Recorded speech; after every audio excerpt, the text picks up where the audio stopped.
The first hand to enter Harriet Nettleby's apron did not belong to a constable. It belonged to the housekeeper, and that made the humiliation worse.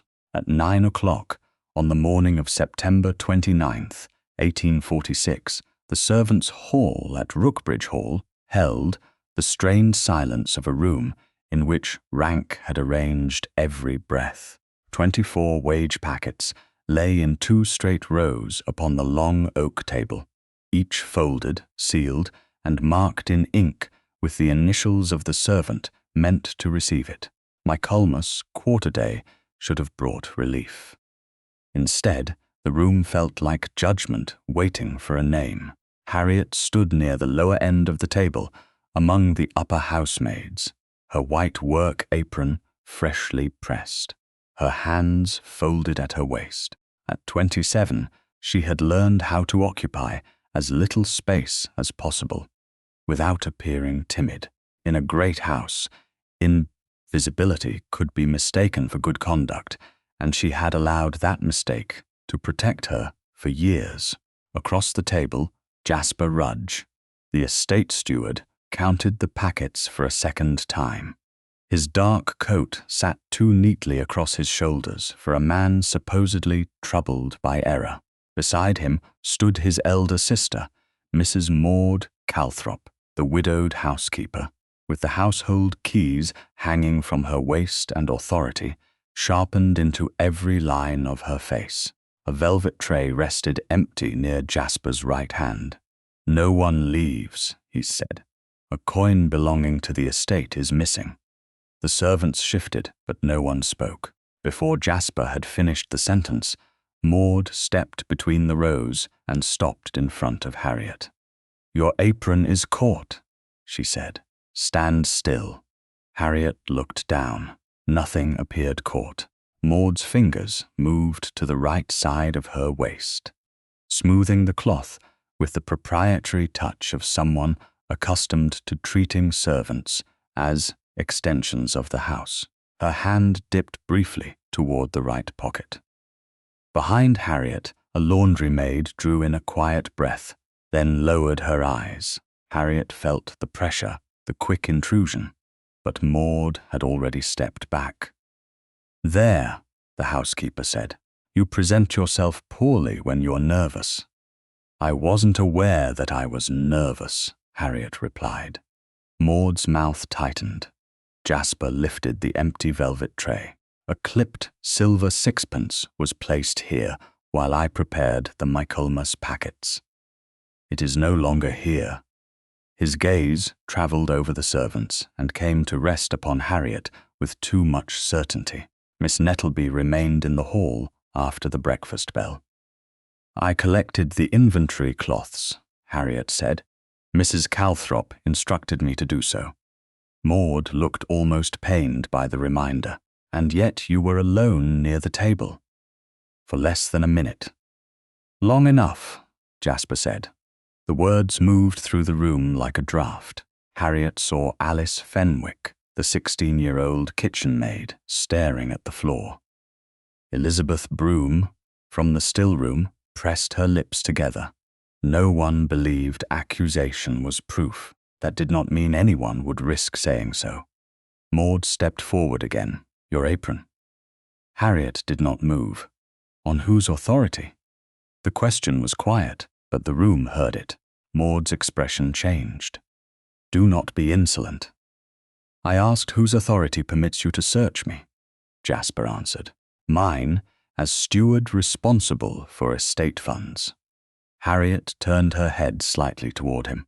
"Then I ask that witnesses remain, and that every item removed from my person be placed upon the table before all of them."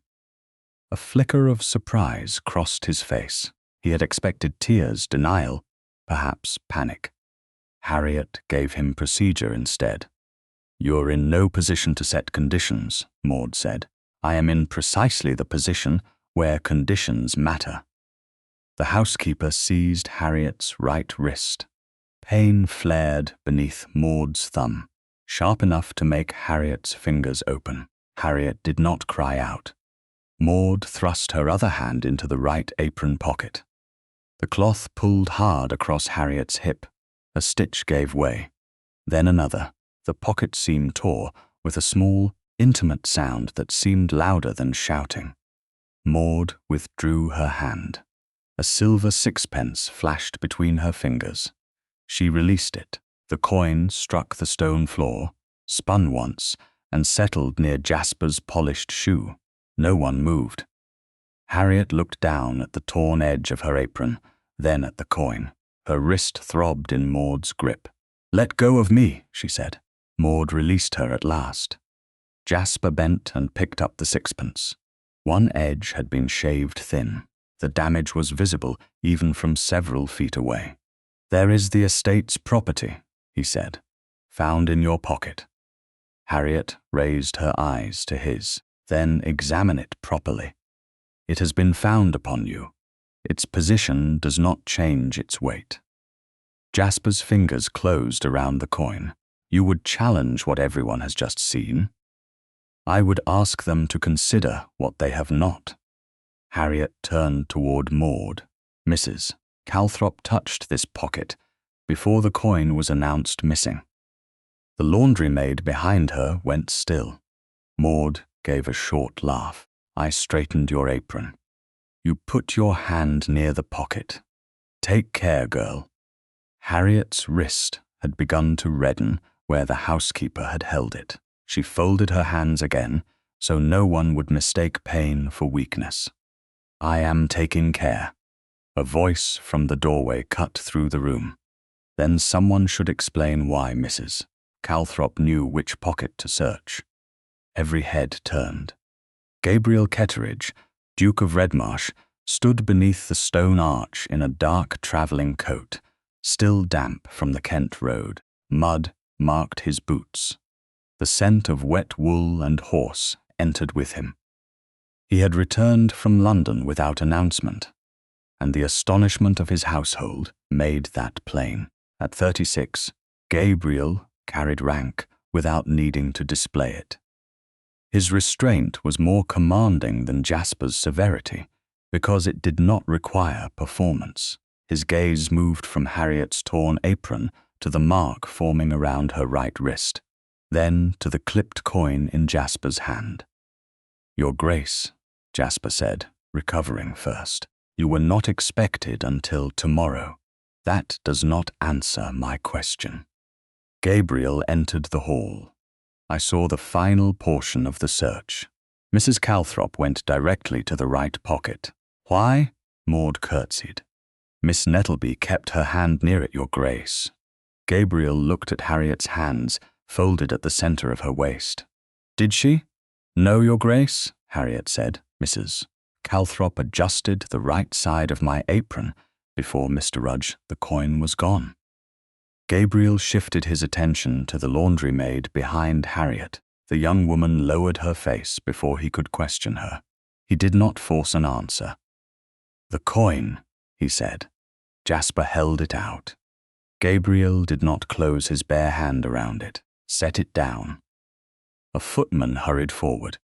Gabriel ordered him to bring a white china saucer from the pantry. When it arrived, Jasper placed the sixpence in the center. Gabriel asked for a second saucer and covered the first with it, enclosing the coin between them. Paper tape was brought. He bound the saucers crosswise, then pressed his signet into dark red wax over the joined ends. Mr. Bell, the butler, stepped forward as witness. Lady Imogen Ketteridge, drawn by the disturbance, appeared in the doorway and observed the unbroken ceiling from across the room.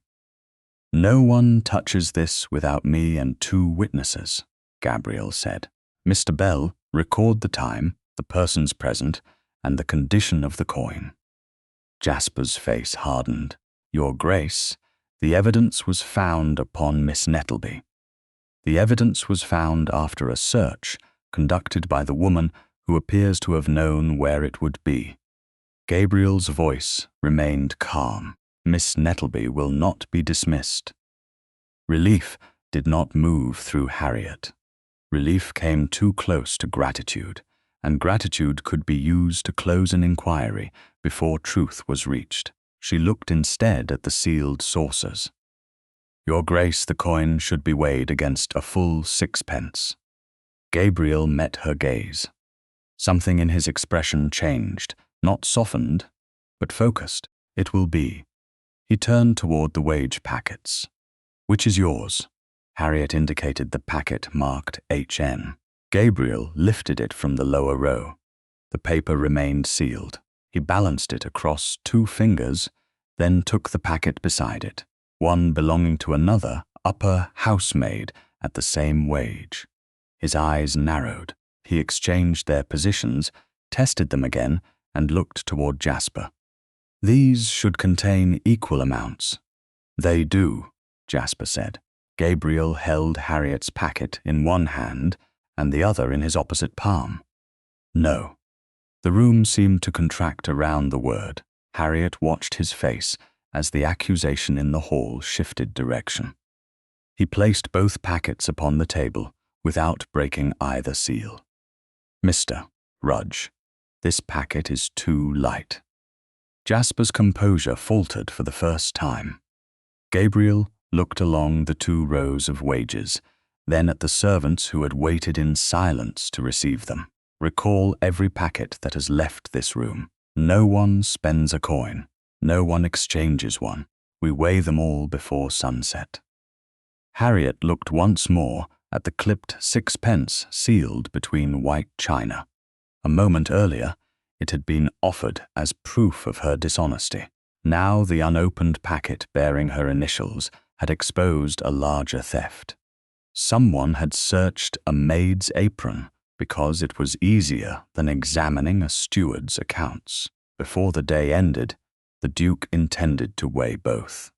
By 11:30, the clipped 6 pence had been removed from the servants' hall without leaving the sealed china saucers. Mr. Bell carried them upon a tray while Gabriel walked beside him, and Lady Imogen followed closely enough to see that the red wax remained unbroken. In the morning room, the saucers were placed inside Gabriel's locked red dispatch box. Mr. Bell recorded the transfer.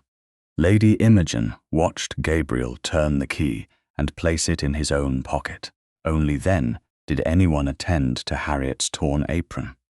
The right pocket hung open along the seam, exposing the plain grey fabric of her dress beneath it.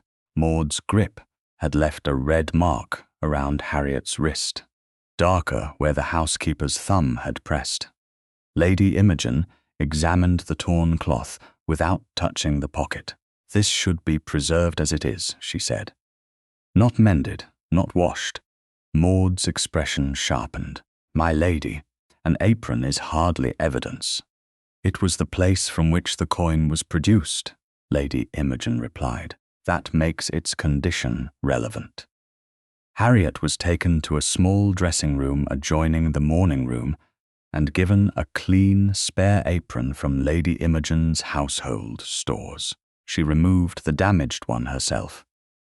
Lady Imogen's maid folded it around nothing, leaving the torn pocket exposed for inspection, then wrapped the whole in clean linen. Lady Imogen sealed the wrapping with her own wax and directed Mr. Bell to place it in the household evidence cupboard. Harriet watched every movement. No one asked why. After what had happened, asking would have been an insult. When she returned to the morning room, Gabriel had removed his travelling coat, but not the fatigue of the road. Mud still darkened the edges of his boots. Jasper stood near the writing desk with the composure of a man determined to appear useful. Maud sat upright beside the cold fireplace, her keys resting against her skirt. Lady Imogen remained in the room. No questioning would occur without a witness. Gabriel began with Harriet. "Miss Nettleby, tell me exactly what happened before Mr. Rudge announced the coin missing." Harriet kept her hands folded in her lap. The clean apron felt borrowed because it was. Mrs. Calthrop came between the rows. "She said my apron was caught at the waist. She placed her hand at the right side and moved it near the pocket. Did she put her hand inside? I felt pressure against the opening. I couldn't see the hand from where I stood.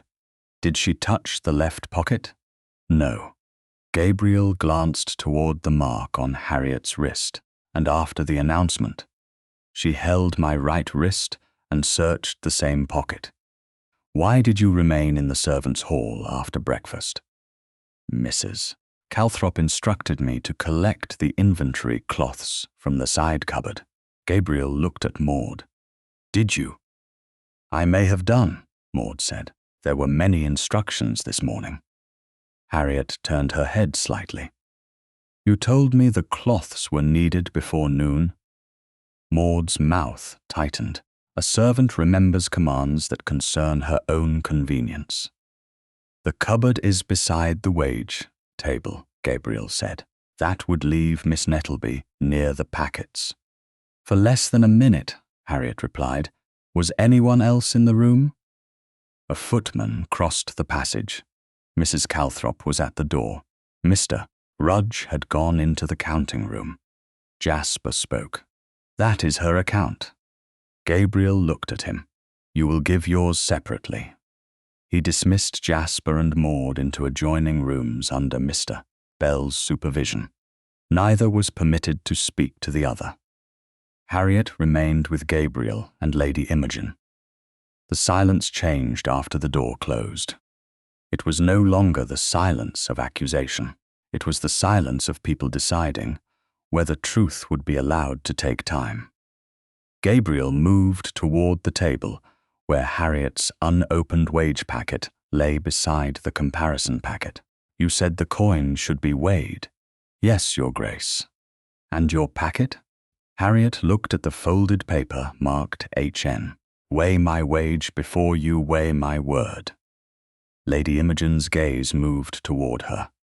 Gabriel did not smile, but something in his expression acknowledged the precision of the request. That is what we will do. A small household balance was brought from the steward's office, but Gabriel did not permit Jasper to carry it. Mr. Bell placed it upon the table and tested the pans with 2 known weights. Gabriel then set Harriet's unopened packet on the left pan and the comparison packet on the right. The right side descended. The difference was slight, but unmistakable. Gabriel exchanged the packets between the pans. The same side remained lower. The balance is sound, he said. Harriet watched the lighter packet rise. A strange pressure gathered behind her ribs. For 6 months, servants had doubted their own hands, their own arithmetic, and even their own memory. Now a sealed packet was saying what none of them had been permitted to say without risking dismissal. Jasper was brought back first. Gabriel did not tell him what Maud had said. Who prepared the packets? He asked. I supervised the counting, Jasper replied. Mrs. Calthrop supplied the household list. The sums were entered according to the ledger. Who handled the silver? The counting room clerk and I. There is no counting room clerk presently employed. Jasper paused. Then I handled it personally this quarter. Who sealed the packets? I did. Gabriel pointed toward the balance. Miss Nettleby's unopened packet is light. Jasper looked at Harriet rather than the packet. Then she may have opened and resealed it. The seal is unbroken. A careful thief can imitate wax. Can a careful thief alter every packet before distribution? Gabriel asked. Jasper's face changed by the smallest degree. Every packet? That remains to be determined. Maud was questioned next. She claimed Harriet had kept one hand near the right pocket during the announcement. Harriet was brought back before the statement was repeated. I kept both hands at my waist, she said, as I am keeping them now. Maud leaned forward. You were restless. I wasn't. You expect His Grace to believe a maid's memory over mine. Gabriel's voice entered before Harriet could answer. I expect evidence to decide which memory deserves belief. Maud turned toward him. Your Grace, this is a great disturbance over a clipped sixpence. It ceased to be about 1 coin when an unopened wage packet proved light. Jasper looked toward the door, as though measuring how quickly information might already be spreading below stairs. Gabriel noticed. Mr. Bell has recalled every packet distributed this morning. No servant is to open, spend, exchange, or remove a coin. Those still unopened will remain sealed. Those already opened will be returned with every coin still present and the time of opening recorded. That will cause panic, Maud said. Silence has already caused enough. Gabriel's answer was quiet. We will proceed in order. He then turned to Harriet. Until the inquiry is complete, you may remain in your present room, move to quarters near Lady Imogen, or leave Rookbridge with full wages, and a written character stating that no charge has been proved. The choice is yours. Harriet understood the offer. Remaining in her ordinary room would leave her under Maud's household authority. Leaving would protect her from immediate humiliation, but allow suspicion to harden behind her. The rooms near Lady Imogen would place her under direct observation, yet also beyond Maud's reach. I will stay near Lady Imogen, she said, not because I consent to confinement. You won't be confined, Gabriel replied. You may move through the house with Lady Imogen's knowledge, and no one will question you without her or Mr. Bell present. Harriet looked at him carefully. Then I choose the east rooms. Lady Imogen inclined her head. They will be prepared. Gabriel dismissed Maud and Jasper from control of the wage table until further notice. Jasper protested that estate business could not stop for suspicion. Gabriel answered that estate business had already stopped when servants were paid with incomplete wages. By noon, the servants' hall had been cleared, except for witnesses. 24 packets lay across the long table in a single line. Some remained sealed. Others had been returned open, with their coins placed beside them under folded labels. Harriet stood near the doorway in the borrowed apron, her wrist now showing the first faint violet beneath the red. Gabriel entered, carrying the key to the red dispatch box. Lady Imogen followed. Mr. Bell closed the door behind them. No servant spoke. On the table, 24 small packets waited to reveal whether Harriet had been framed alone, or whether Rookbridge Hall had been stealing from every person who served it. At 12 minutes past noon, Gabriel unlocked the red dispatch box in the servants' hall, while Mr. Bell and Lady Imogen watched the key turn. The sealed china saucers were lifted out exactly as they had been placed inside. The paper tape remained unbroken. The dark red wax still carried the full impression of Gabriel's signet. Mr. Bell read aloud the time recorded that morning, then confirmed that no one had touched the coin since the box was locked. Only after Lady Imogen agreed did Gabriel break the seal. The clipped sixpence lay between the white saucers, small enough to be overlooked and heavy enough to ruin a woman's name. Harriet stood near the end of the long table in the borrowed apron. The red mark around her right wrist had deepened into a faint violet band. She kept that hand still against her skirt. 24 wage packets stretched before her, some unopened, others returned with their coins, placed beside them under labels bearing initials and times. Jasper stood on the opposite side of the table without his office keys. Maud remained near the wall, her face composed, though she watched Gabriel's hands more closely than the evidence. Gabriel had brought the polished brass wage balance from the counting room and a locked case of full-weight coins from his private reserve. He opened the case before the same witnesses. Each coin had been separated by denomination. None bore filed edges or unusual wear. "We begin with the packets that remain sealed," he said. "Each will be weighed before it is opened. The packet, its seal, and every coin inside will be recorded together." Jasper's voice was controlled. "Your Grace, a household inquiry need not become a public spectacle." Gabriel looked along the servants standing against the walls. Their wages were made public when they were accused of counting them badly. No one answered. The first unopened packet belonged to Elizabeth Broom of the still-room. Mr. Bell placed it on the left pan. A full-value comparison sum from Gabriel's reserve went on the right. The packet rose. The difference was slight, yet visible. Elizabeth's face changed before the seal was broken. When the coins were counted, the written amount was correct by denomination, but not by weight. 1 shilling had been clipped along the rim. 2 sixpences had been shaved so neatly that a hurried hand might never have noticed. "Did you count this before returning it?" Gabriel asked. Elizabeth nodded. "Once, Your Grace." "Did you find the full number of coins?" "Yes." "And did you think the packet correct?" Her eyes lowered. "I thought it must be. Last quarter I believed I had counted badly, so I didn't wish to look foolish again." Harriet saw Gabriel's jaw tighten. "You did not count badly," he said. Elizabeth looked up. He did not soften the words into kindness. He gave them the firmness of fact. The second packet belonged to a footman. It was short by weight.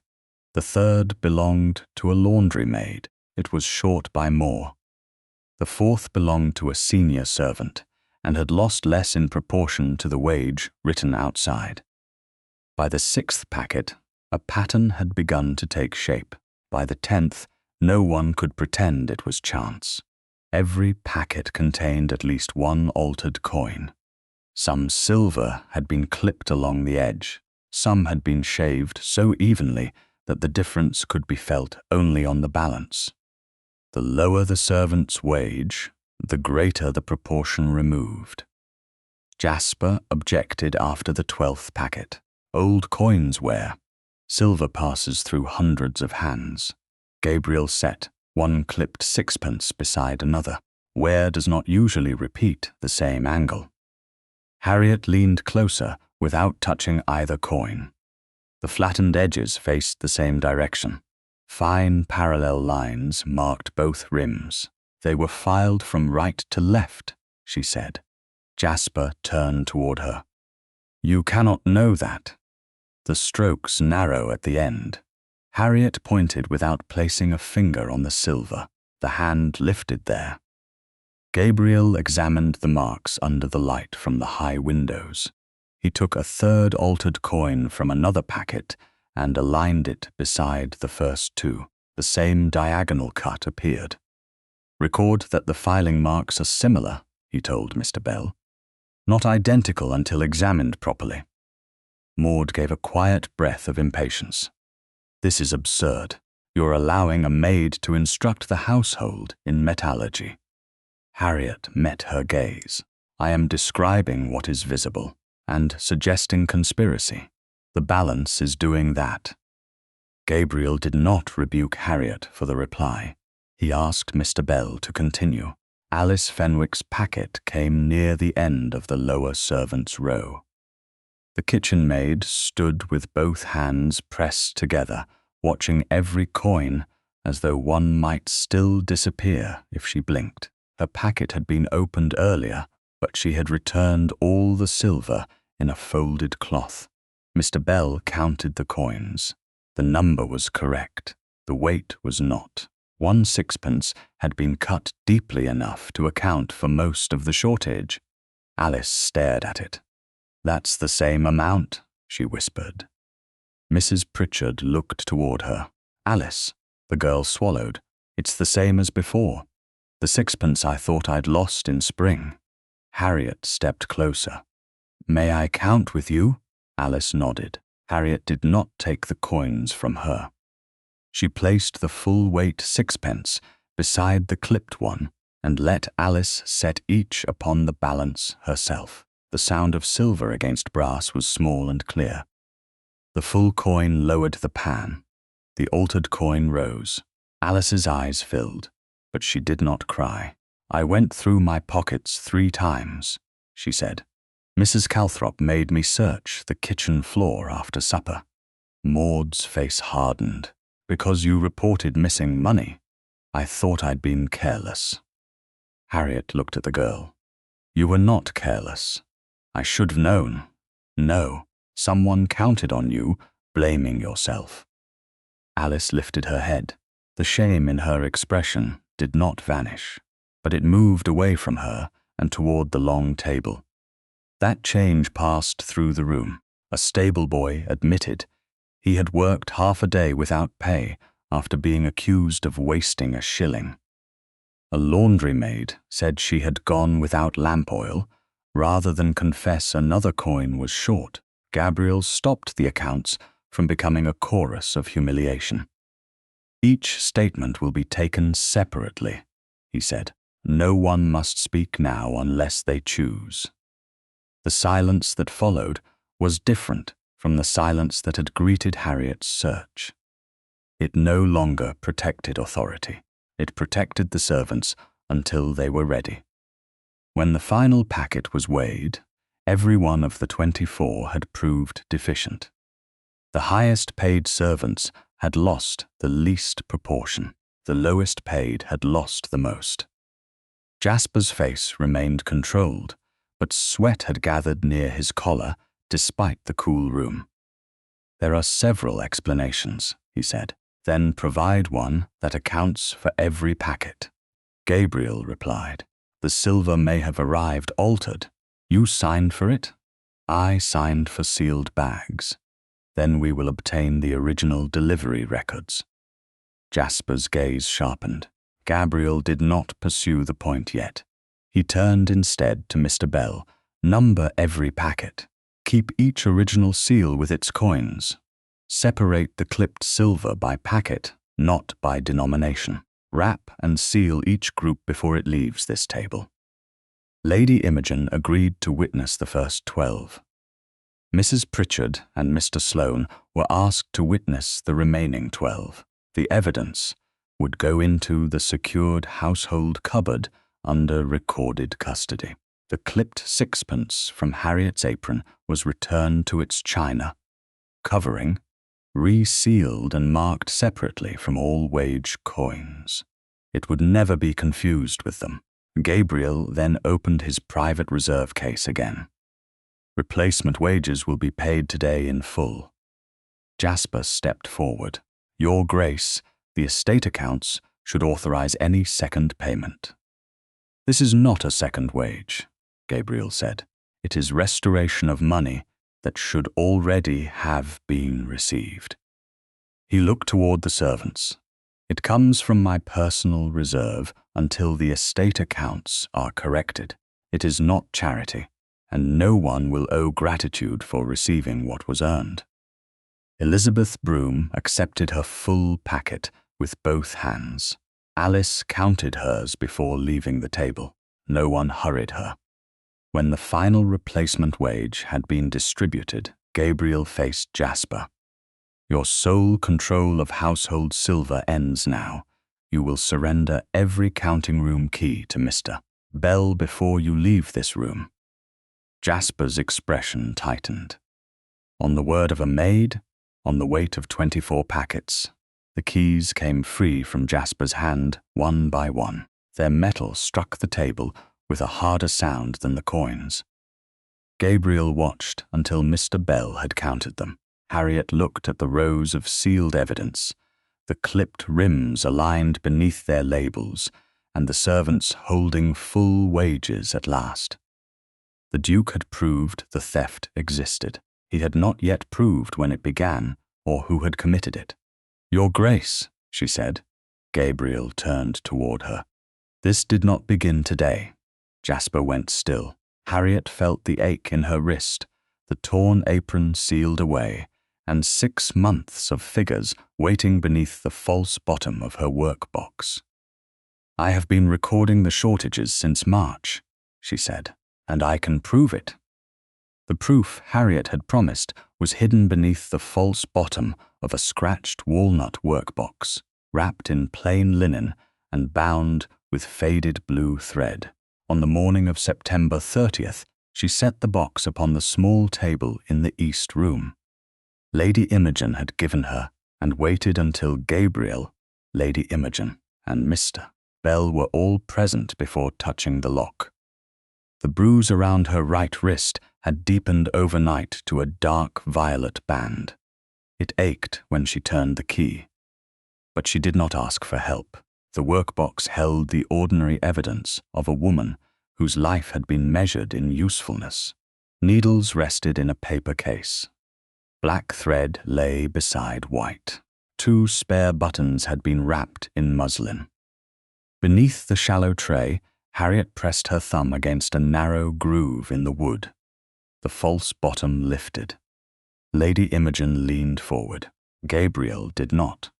He remained across the table, leaving Harriet enough space to decide whether the hidden object would move from her possession at all. Harriet drew out the linen roll and placed it beside the workbox. The blue thread had been tied in a flat knot. "Before I open it," she said, "I want it recorded that this is the only original." Mr. Bell took up his pen. "It will be, and that it has remained in my room until this moment." "Yes." Gabriel's gaze stayed on Harriet rather than the roll. "You are not required to surrender it. If it remains only mine, Mr. Rudge will call it invention. He may call it whatever he likes. That does not give me ownership of it." Harriet looked at him. Powerful men often offered choice after arranging the consequences so carefully that only one answer remained possible. Gabriel had not done that. The distinction made her more cautious, not less. "I will show it," she said. "Whether you take it afterward depends upon what protection you give it. That is fair." Harriet untied the thread. The linen unrolled across the table in a narrow strip covered with small, disciplined writing. Dates ran down the left side. Initials followed. Beside them were 2 columns of figures. The first showed the wage each servant should have received. The second showed the value actually present after clipped or underweight silver was accounted for. No accusation appeared. No name had been written without a number beside it. Gabriel bent nearer. "How long have you kept this?" "6 months." "Why did you begin?" Harriet placed one finger beside the first entry. The date was March 28th. The initials were AF. "Alice Fenwick came to me after Michaelmas cleaning had been advanced for spring work. She had been paid early for several extra days in the kitchens. Her packet was short by 6p. Lady Imogen's expression tightened. "The same amount found missing yesterday." "Yes, my lady." "Did Alice report it?" Gabriel asked. "She tried, Mrs. Calthrop told her she must have dropped the coin and ordered her to search the kitchen passage after supper." Harriet looked toward the window. Alice needed the money for her younger brother's medicine. Gabriel's mouth hardened. "What did you do?" "I gave her 6p from my own wage." "Could you afford to?" Harriet looked back at him. No. The answer remained between them. Gabriel did not praise her. Praise would have made the act sound decorative. He only said, "Continue." Harriet moved to the second entry. A laundry maid had been short a shilling. A stable boy had received a clipped coin, complained, and then lost half a day's pay for insolence. Elizabeth Broom had found the number of coins correct, but the value light. Each servant had blamed memory, carelessness, or bad luck. Harriet had begun teaching them to count by denomination, examine the rims, and hold doubtful coins until she could compare them. 7 servants had trusted her enough to do so. Others had been too afraid. "You weighed the coins?" Gabriel asked. "Not properly. I had no balance. I compared them against coins of the same denomination when I could. Sometimes the difference could be felt in the hand. Sometimes only the clipped edge showed. And you recorded the full expected value beside the actual value." "Yes," Mr. Bell examined the dates without touching the linen. "The shortages are irregular. The amounts are," Harriet said. "The pattern is not." She pointed to the left column. "Before March 28th, I have no entries. After that date, every quarter payment or special wage I was allowed to examine showed loss." Gabriel looked at the date again. March 28th was when Mr. Rudge assumed sole custody of household silver. Harriet nodded. The former under-steward had left Rookbridge to work his brother's farm after an illness in the family. Jasper had argued that a second signature delayed payments and duplicated work. Gabriel had approved the change from London while occupied with parliamentary business. The decision had looked efficient on paper. Now, the linen roll showed what efficiency had removed. "I signed the authority," Gabriel said. Lady Imogen glanced at him, but he did not soften the admission. "You did," Harriet replied. "Did you know why the second signature had existed?" "To verify the account. Not only the account." Harriet touched the figures. "To protect the person paid by it." Silence entered the room. Gabriel looked at the long strip of linen, at 6 months of initials and missing shillings, then at the bruise above Harriet's cuff. "Why did you not write to me?" Harriet had expected the question. She had once imagined answering it with anger. The truth required less heat. "Because dukes hear stewards long before they hear maids." Mr. Bell lowered his pen. Lady Imogen's face remained composed, but pain moved through it. Gabriel did not defend himself. "You believed I would dismiss your concern. I believed Mr. Rudge would answer first. He would have the ledger, the seals, and his position. I would have a strip of linen hidden in a workbox, and a reputation controlled by his sister." "Yes." Gabriel straightened slowly. "Your father taught you to keep records like this." Harriet's fingers paused over the first date. She had not spoken of her father, but the order of the columns, the precision, and the refusal to trust appearance had betrayed his influence. "He taught me that a total can be correct and still conceal a lie." Gabriel waited, but she offered nothing more. He did not press. "If I take this," he said, "it goes into locked custody. Mr. Bell and Lady Imogen will witness the transfer. No copy will be made without your knowledge. Mr. Fane may examine it when he arrives, but the original will not be left alone with any estate officer." "Including you?" Harriet asked. "Including me?" Gabriel crossed to the writing desk. He wrote the receipt himself. He described the object as one narrow linen memorandum roll, bound with faded blue thread, bearing dates, initials, expected values, and actual values from March 28th through September 29th. He noted that the linen showed no tears, burns, or visible alterations. He recorded the room, the hour, the witnesses, and Harriet's voluntary transfer for inquiry. At the bottom, he signed Gabriel Ketteridge, Redmarsh. He sanded the ink, shook the excess away, and handed the paper to Harriet before touching the memorandum. "Read it." She did. Every detail was there. "I accept this receipt." Only then did Gabriel lift the linen roll. Mr. Bell brought a document wrapper. Lady Imogen watched as the memorandum was placed inside, tied and sealed. Gabriel added his signet. Mr. Bell added the household seal. Lady Imogen signed across the paper join. The sealed packet was carried directly to the evidence cupboard, where it joined the clipped sixpence, the numbered wage packets, and Harriet's torn apron. Harriet folded Gabriel's receipt and placed it beneath the false bottom of her workbox. For the first time, the empty space felt less like hiding and more like proof that something had moved lawfully from one hand to another. By late afternoon, Maud stood in the upper corridor outside Lady Imogen's rooms with a folded sheet list. She had no reason to deliver herself. The door was nearly closed. She heard Mr. Bell say that Miss Nettleby's records had survived and were now under seal. She did not hear the names, the dates, or the connection to March 28th. She withdrew before anyone saw her and crossed toward the servants' staircase. An hour later, Jasper entered the estate office and found the private ledger drawer closed beneath 2 fresh bands of paper. Gabriel's red wax sealed one band. Mr. Bell's household seal marked the other. A notice fixed above the lock stated that the drawer would be opened only before witnesses. Jasper stood motionless in the fading light.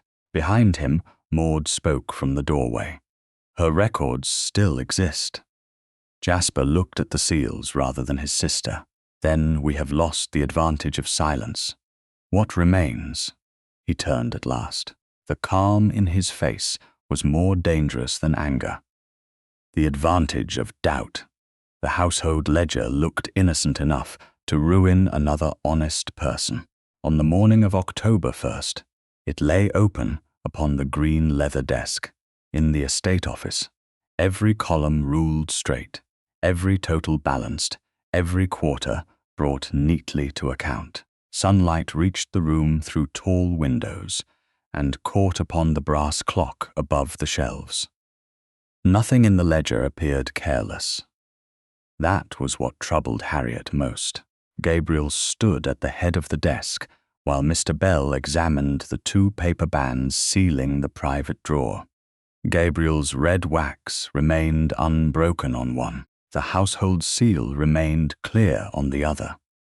Lady Imogen sat near the window, her gloved hands resting over the handle of her cane.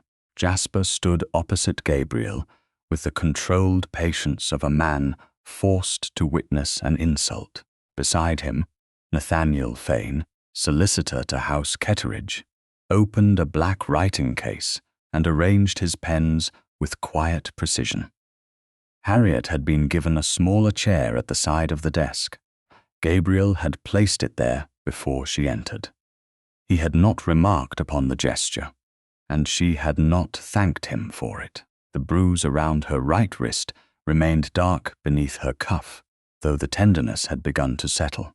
"The seals are intact," Mr. Bell said. Gabriel nodded. "Open the drawer, Mr." Bell cut both paper bands. Jasper's gaze followed the blade.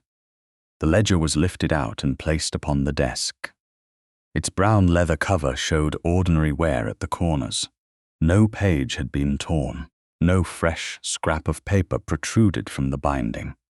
Mr. Fane recorded its condition before Gabriel opened it to the household wage accounts. "You will find that every sum balances," Jasper said. "That is the difficulty," Harriet replied.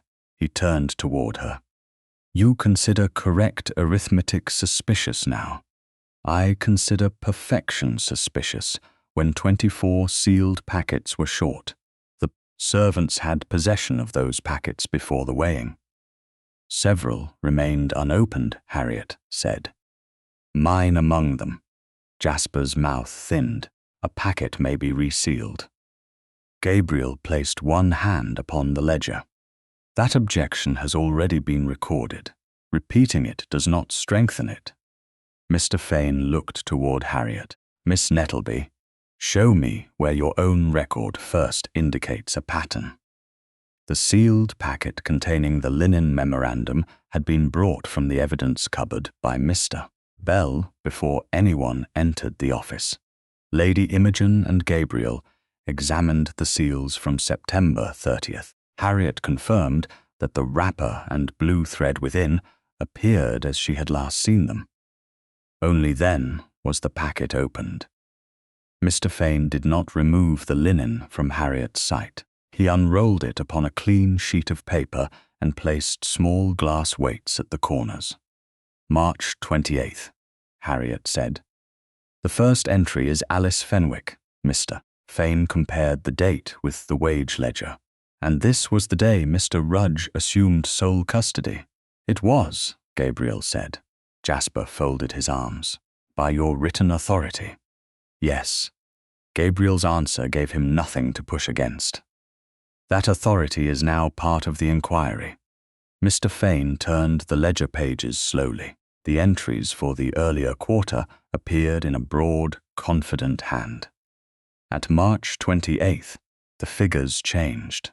Not enough to draw attention at a glance. The columns remained aligned. The ink remained black. Yet several numerals sat more tightly against the ruled lines, as though they had been written where another figure had first occupied the space. Harriet leaned forward. There. Mr. Fane followed her finger. Which figure? The 3 in the total. It is darker than the other numerals. Jasper gave a small sound of impatience. Ink varies. So does pressure, Harriet said. The paper is compressed beneath it. Mr. Fane took a magnifying lens from his case. He angled the page toward the window and examined the darker figure. Beneath the upper curve of the 3 lay the faint remnant of another stroke, partly erased and written over. There is disturbance in the paper, he said. I cannot yet say what numerals stood there before. Harriet looked at the next correction. Then another. Each appeared after March 28th. None changed the final balance. The adjustments had been made in matching places across wages received, silver held, and sums distributed. A smaller number entered in one column had been compensated elsewhere, leaving the account immaculate. The ledger was corrected to preserve the total, Harriet said. Jasper's expression sharpened. Or corrected because clerks make mistakes. Which clerk? Gabriel asked. You had sole custody. I kept the account, but household figures came from Mrs. Calthrop and Mr. Bell. Mr. Bell's face remained composed. I supplied the servant list and rates. I did not enter coin values. Mr. Fane turned to the silver receipt pages. The ledger records full value silver received from the London banker. Because that is what the bank dispatched, Jasper said. Then the original receipt will show the amount and terms of delivery. Mr. Fane replied. Jasper shrugged. A bank clerk may make an error as easily as a servant. A bank clerk may, Harriet said, but 24 servants did not all make the same error in one quarter. Jasper looked at her with open dislike now. You have spent 6 months encouraging dissatisfaction below stairs. How do we know the servants did not alter their own coins after receiving them, then bring them to you? Harriet kept her voice level. Because several packets were weighed before they were opened. Because my own packet was light while its seal remained unbroken. Because the filing marks repeat. And because the shortages begin after custody changed. Gabriel looked toward Mr. Fane. What must the bank provide? The solicitor drew a clean sheet toward him. The original receipt for the silver released to Rookbridge. The delivery acknowledgement. The denominations supplied. The condition under which the bags left London. Most importantly, the signature of the person who accepted them here. Jasper shifted his weight. It was the first unguarded movement Harriet had seen from him. Mr. Fane noticed it as well, though he did not look up. Gabriel dictated the request. He asked for no opinion, only records, full amount, denominations, name of courier, date and hour of delivery, signature acknowledging receipt. Mr. Fane added language requiring the banker to return the original documents under seal and to note any copy retained in London. Gabriel signed. Mr. Fane countersigned the request as solicitor and witness. The letter was folded, tied, and sealed with Gabriel's signet. "A mounted messenger leaves within the quarter hour," Gabriel said. "He is to wait in London until the bank has assembled the original papers, then return without surrendering the pouch to another hand." Jasper's face had regained its calm. "You are treating ordinary household accounts as though they were Crown business." Gabriel looked at the 24 corrected entries. They were ordinary only while the people losing money lacked the rank to disturb us. Harriet lowered her eyes to the linen memorandum. The words were not flattery. Gabriel had said them in front of Jasper, Mr. Bell, Lady Imogen, and the solicitor. Public credit mattered because private praise could be denied later. Mr. Fane began making a certified transcript of Harriet's memorandum, reading each entry aloud before copying it. Harriet corrected one initial and one halfpenny mark. When the transcript was complete, she signed that it accurately represented the original. Mr. Fane signed beneath her. The linen roll was then returned to its wrapper, tied again with the faded blue thread, and resealed by Gabriel and Mr. Bell under Lady Imogen's witness. Mr. Bell carried it directly back to the locked evidence cupboard. The certified copy remained with Mr. Fane for calculation. Gabriel then issued a second order. No money would enter or leave the household accounts under a single hand. Mr. Bell would countersign routine disbursements. Mr. Fane would supervise any transaction touching the evidence. Jasper would keep no counting room key, release no cash, and send no letter concerning estate funds without a second signature. "This arrangement will slow the household," Jasper said. "Then the household will learn the cost of accuracy," Gabriel replied. He closed the ledger but did not return it to Jasper. Mr. Bell placed it back inside the drawer. Fresh paper bands crossed the front. Gabriel sealed one. Mr. Fane sealed the other. Before leaving, Gabriel looked toward Harriet. "Let the record show that Miss Nettleby identified the first corrected entry and the date from which the alterations begin." Mr. Fane wrote it down. Jasper said nothing. By early afternoon, the messenger rode from the south gates with the sealed request, inside a leather dispatch pouch strapped across his chest. Maud watched from the upper service window until horse and rider disappeared beyond the wet hedges. She found Jasper in the narrow corridor outside the estate office. "The banker is sending original proof," she said. "How long?" Jasper asked. "Several days." "Who holds the evidence?" "The Duke, Bell, Lady Imogen, and the solicitor." Jasper looked toward the sealed ledger drawer beyond the locked door. "Then none of it can be reached quietly." "What can?" Maud asked. His gaze followed the empty drive where the messenger had vanished. "The people who must be believed before the papers return." Harriet had been 12 when she first learned that a perfect ledger could kill an honest man. On the afternoon of October 2nd, she sat in Lady Imogen's drawing room with the fading blue bruise around her right wrist hidden beneath a clean cuff, and listened to the rain touch the windows in patient, even strokes.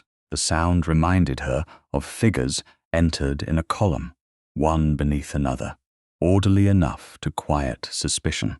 Lady Imogen occupied the chair beside the fire with a closed volume resting across her knees.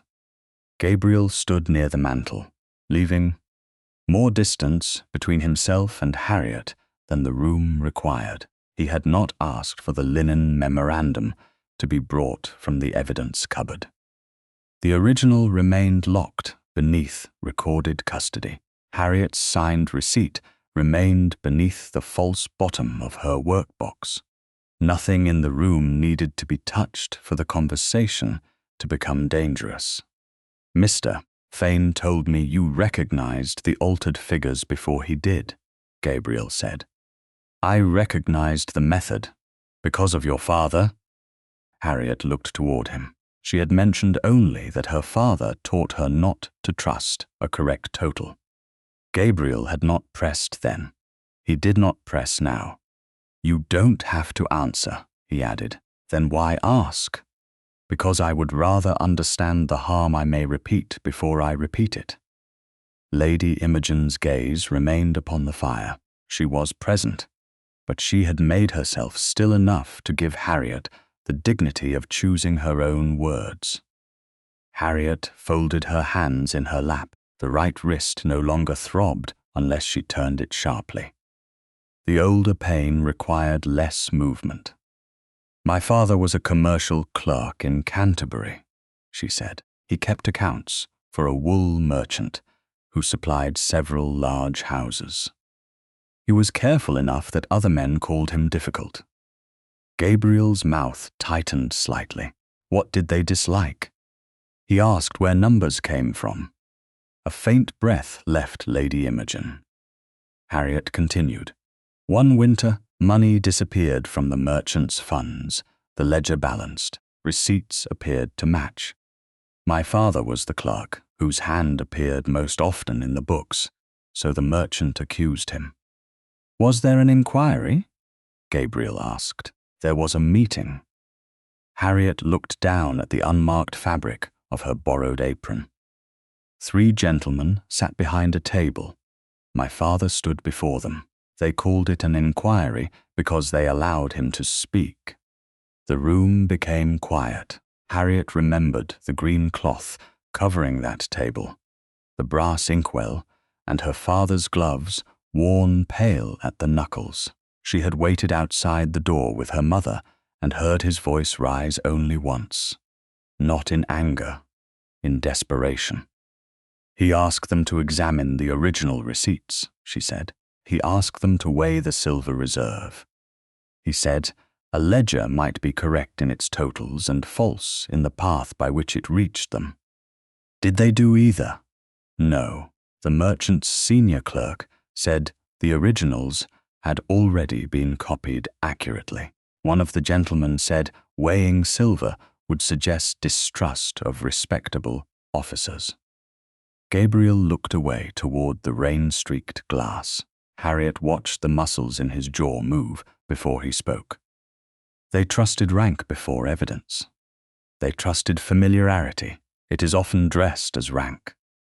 Lady Imogen lowered her eyes.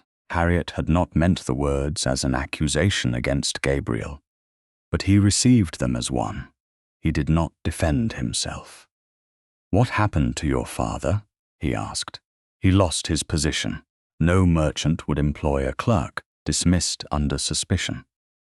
We sold the furniture first, then my mother's silver, then the house. Harriet paused long enough to keep her voice level. My mother died the following year. My father lived 6 months beyond her. Was his name cleared? Lady Imogen asked softly. No. Did the missing money ever appear? The merchant's nephew left England later with debts. There were rumors. Rumors help the dead less than they injure the living. Gabriel's hand tightened against the edge of the mantle. And you entered service. There was nowhere else to go. Why? Rookbridge. Harriet looked around Lady Imogen's elegant room at the carved furniture and framed landscapes chosen by people whose names were recorded across generations. 'Cause it was large. Gabriel waited. A large house can hide a woman without requiring her to leave, Harriet said. There are enough corridors that no one remembers who crossed them, enough bells that the hand answering becomes less important than the answer. If a woman is efficient and quiet, people remember the work and forget the person. You wanted to be forgotten? I wanted to be safe. Until Alice Fenwick lost 6pence. Harriet nodded. Then safety began to resemble the silence that ruined my father. Gabriel left the mantel and moved toward the table. but stopped before reaching the chair opposite her. The pause mattered. He seemed to understand that even kindness could become another form of control when offered by someone who owned the room, the house, and the future of every servant inside it. "I have governed Rookbridge through reports for 2 years," he said. "I told myself distance made me impartial. Did it? No." His answer came without delay. "It made me dependent upon the people who prepared the reports." Harriet held his gaze. "You inherited Mr. Rudge, and trusted that inheritance as though length of service were proof of loyalty. I approved sole custody, because the request appeared efficient. I never asked who would lose protection when the second signature disappeared. You were occupied in London. That explains where I was. It does not excuse what I failed to see." Lady Imogen turned her closed book once across her knees, then stilled it again. Harriet resisted the old instinct to ease the shame of a powerful man. Her mother had done that for employers, landlords, and creditors. Women without authority often became skilled at making authority comfortable. Gabriel did not ask for comfort. "What do you intend to do differently?" Harriet asked. "No decision will be made about you without evidence and without your voice. That is a large promise." "Then I will not make it larger." He met her eyes. "I cannot promise there will be no scandal. I cannot promise society will be just. I can promise that I will not remove you, bargain with you, or decide your safety for you while calling that protection."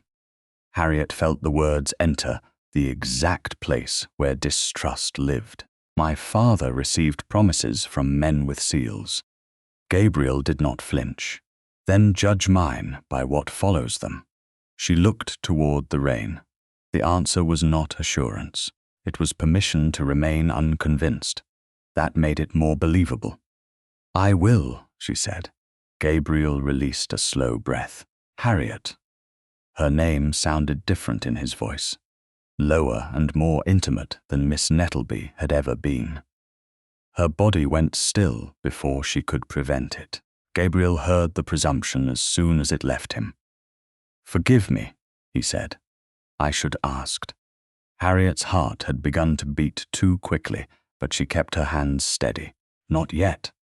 For one suspended moment, neither of them moved. Then Gabriel inclined his head. "Miss Nettleby, then." He stepped back, restoring the distance before she needed to request it. Lady Imogen opened her book at last, though she did not look at the page. The conversation ended without comfort, promise of affection, or touch. Harriet left the room with no certainty that Gabriel would keep his word. She carried only the knowledge that when she set a boundary, he had obeyed it. That evening, in Jasper's private office, Maud placed 3 sheets of plain paper upon the desk. "From the guest room writing box," she said. "No watermark belonging to the estate office." Jasper held one sheet toward the candle. "Who saw you take it? No one who will remember." "And the dinner invitations?" Maud produced a narrow packet prepared for the gathering on October 4th. Several cards remained unsealed so that last alterations could be added. Jasper selected a pen he rarely used and turned the nib sideways. His usual hand was narrow and slanted. The letters he formed now were broad, upright, and uneven by design. Maud's stood beside the desk, but did not lean close enough to read every line. "What are you writing?" "A reason for respectable people to distrust protection. The Duke will know it is false. Truth is not required, only embarrassment." Jasper wrote that a maid accused of theft remained under the Duke's roof because his interest in her was not honorable. He suggested that the wage inquiry concealed private favor rather than public wrongdoing. He named Harriet, but did not sign his own name. Maud caught only the phrases improper attachment and concealed theft. Her mouth tightened. This could stain his grace as well. That is why it will work. Jasper sanded the ink, folded the paper, and wrote Lady Imogen's name across the front. He used no seal. He slid the note between two invitation cards intended for the drawing-room tray. "If the papers cannot be reached," he said, "then the woman who gave them meaning must be made unbelievable." Maud gathered the remaining stationery. "And if the Duke still believes her?" Jasper closed the packet and pressed it flat beneath his hand. "Then he must be made afraid of what belief will cost him." By the evening of October 4th, Rookbridge Hall had dressed itself in candlelight as though polished silver autumn flowers, and 3 formal courses could persuade the house that nothing was wrong. The dinner had been arranged weeks before the first clipped coin was found. Neighbouring gentry, senior tenants, and estate officers had already accepted. Gabriel had refused to cancel because withdrawal would invite questions before the banker's reply arrived. Proceeding carried its own danger. Every guest who crossed the threshold brought a memory for scandal, and a carriage capable of carrying it across Kent before breakfast. Harriet remained in the East Rooms under Lady Imogen's protection. She had not resumed her ordinary duties, though she had insisted upon helping Lady Imogen's maid with small tasks rather than sitting idle while others worked around her. The bruise on her right wrist had faded from violet toward blue beneath the cuff. Her torn apron remained sealed in the evidence cupboard. The clipped sixpence, the 24 original wage packets, and her linen memorandum remained under recorded custody. Nothing had moved without witnesses. Nothing, Harriet thought, except the mood of the house. Servants lowered their voices when Jasper passed. Maud watched doorways more closely than work. Gabriel moved through the evening with the restraint of a man who knew courtesy could conceal a weapon. Harriet saw him once before dinner, crossing the upper corridor beside Mr. Fane. He stopped when he noticed her. For one brief moment, the authority in his face softened. Then voices approached from the staircase, and he restored the distance expected between a duke and a maid. "Miss Nettleby," he said, "Lady Imogen tells me you're comfortable in the East Rooms." "I'm safe there, Your Grace." The answer was not the same thing, and both of them understood it. His gaze dropped toward her right cuff. "Has the pain lessened?" "It has." "Good." He seemed about to say more, but a footman appeared with a message from the dining room. Gabriel inclined his head and continued downstairs. Harriet watched him disappear below the carved balustrade. She disliked how much the unfinished conversation remained with her. The first disturbance came midway through dinner. Lady Imogen had just entered the drawing-room with the women when a folded paper appeared among the invitation cards, and calling notes arranged upon the silver tray beside her coffee. It bore no crest. Only Lady Imogen's name had been written across the front in broad, uneven letters. Harriet waited in the adjoining passage with Lady Imogen's maid and saw the older woman open it beneath a lamp. Lady Imogen's face became perfectly still. That stillness was more alarming than shock. She folded the note once and slipped it into her reticule before sending for Gabriel. He joined her near the drawing-room doors while the other guests gathered around the pianoforte. Harriet could not hear their first words. She saw Lady Imogen give him the paper. Gabriel read it once, then again. A lady in pale green silk turned from the instrument. "Is something wrong, Your Grace?" Gabriel returned the note to his aunt. "Nothing that concerns our guests." The denial came too late. A gentleman near the doors had already seen Harriet's name. Another had caught the word theft. By the time the first song began, a whisper had crossed the drawing room. It descended by separate routes through footmen, maids, and the butler's pantry, until it reached the servants' corridor, stripped of every uncertainty. The anonymous note claimed Gabriel had concealed a thieving maid because his interest in her was improper. It suggested the wage inquiry was not justice, but private favor disguised as principle. Harriet learned the accusation from silence. 2 housemaids stopped speaking when she entered the passage. A footman looked away too quickly. Then Maud appeared at the far end with Jasper beside her, and Harriet understood that the attack had changed shape. Lady Imogen did not leave the note in her reticule. Before going below stairs, she entered the drawing room with Mr. Fane and Gabriel. Harriet remained outside with the maid, but the door stood open enough for the procedure to be witnessed. Mr. Fane recorded the paper's condition, the absence of a seal, and the exact place where Lady Imogen had received it. Lady Imogen placed the note inside the upper drawer of the drawing-room escritoire. Mr. Fane locked the drawer and kept the principal key. Lady Imogen sealed a paper strip across the keyhole with her own wax. Maud, waiting near the corridor turn, saw the drawer and the seal before she lowered her eyes. The note was secured. The damage it had begun was not. "Your Grace," Jasper said when they gathered below stairs, "another estate item has disappeared." Gabriel looked at him. "What item?" "A sealed wage bag from the counting room stores." "When did you discover the loss?" "Shortly before dinner."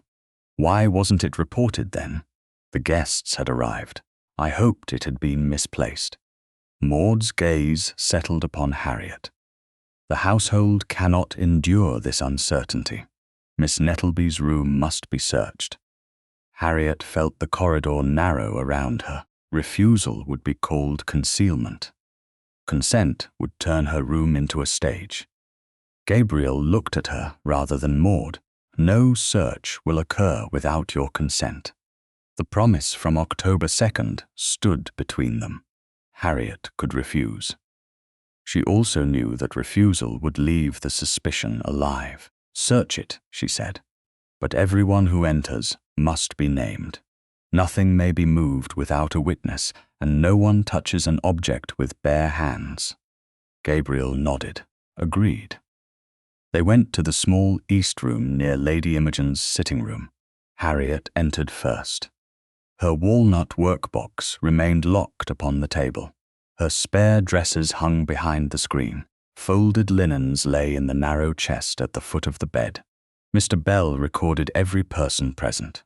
Lady Imogen, her maid, Gabriel, Mr. Fane, Harriet, and Maud were admitted. Jasper remained outside the threshold. Lady Imogen's maid opened the first drawer under instruction. It held caps, gloves, and 2 letters from a former employer. The second held stockings and mending thread. Nothing appeared behind the screen, beneath the mattress, or inside the washstand. Harriet began to breathe again. Then Lady Imogen's maid lifted the upper layer of spare linens from the chest. Beneath them lay a small sealed wage bag tied with black office twine. No one spoke. Harriet stared at the cord. It was the kind used in the counting room. The knot was narrow and doubled, pulled flat against the folded mouth. Dark wax marked the closure, but the impression was imperfect. "I've never seen that bag," Harriet said. Maud's voice became almost gentle. "It's beneath your linen. That doesn't make it mine." Gabriel stepped closer but did not touch the bag. "No bare hands," Harriet reminded him. "You are right." He stopped immediately. Lady Imogen's maid laid a sheet of clean paper beside the chest. Using the linen above it as a barrier, she lifted the bag onto the paper. Mr. Fane recorded the black twine, the narrow double knot, and the flawed wax. Lady Imogen wrapped the bag in the clean sheet, without disturbing the original cord. Mr. Bell tied the outer covering with white thread. Lady Imogen pressed her seal beside his. Mr. Fane wrote the time, room, witnesses, and condition of both seals. Jasper appeared beyond Maud's shoulder.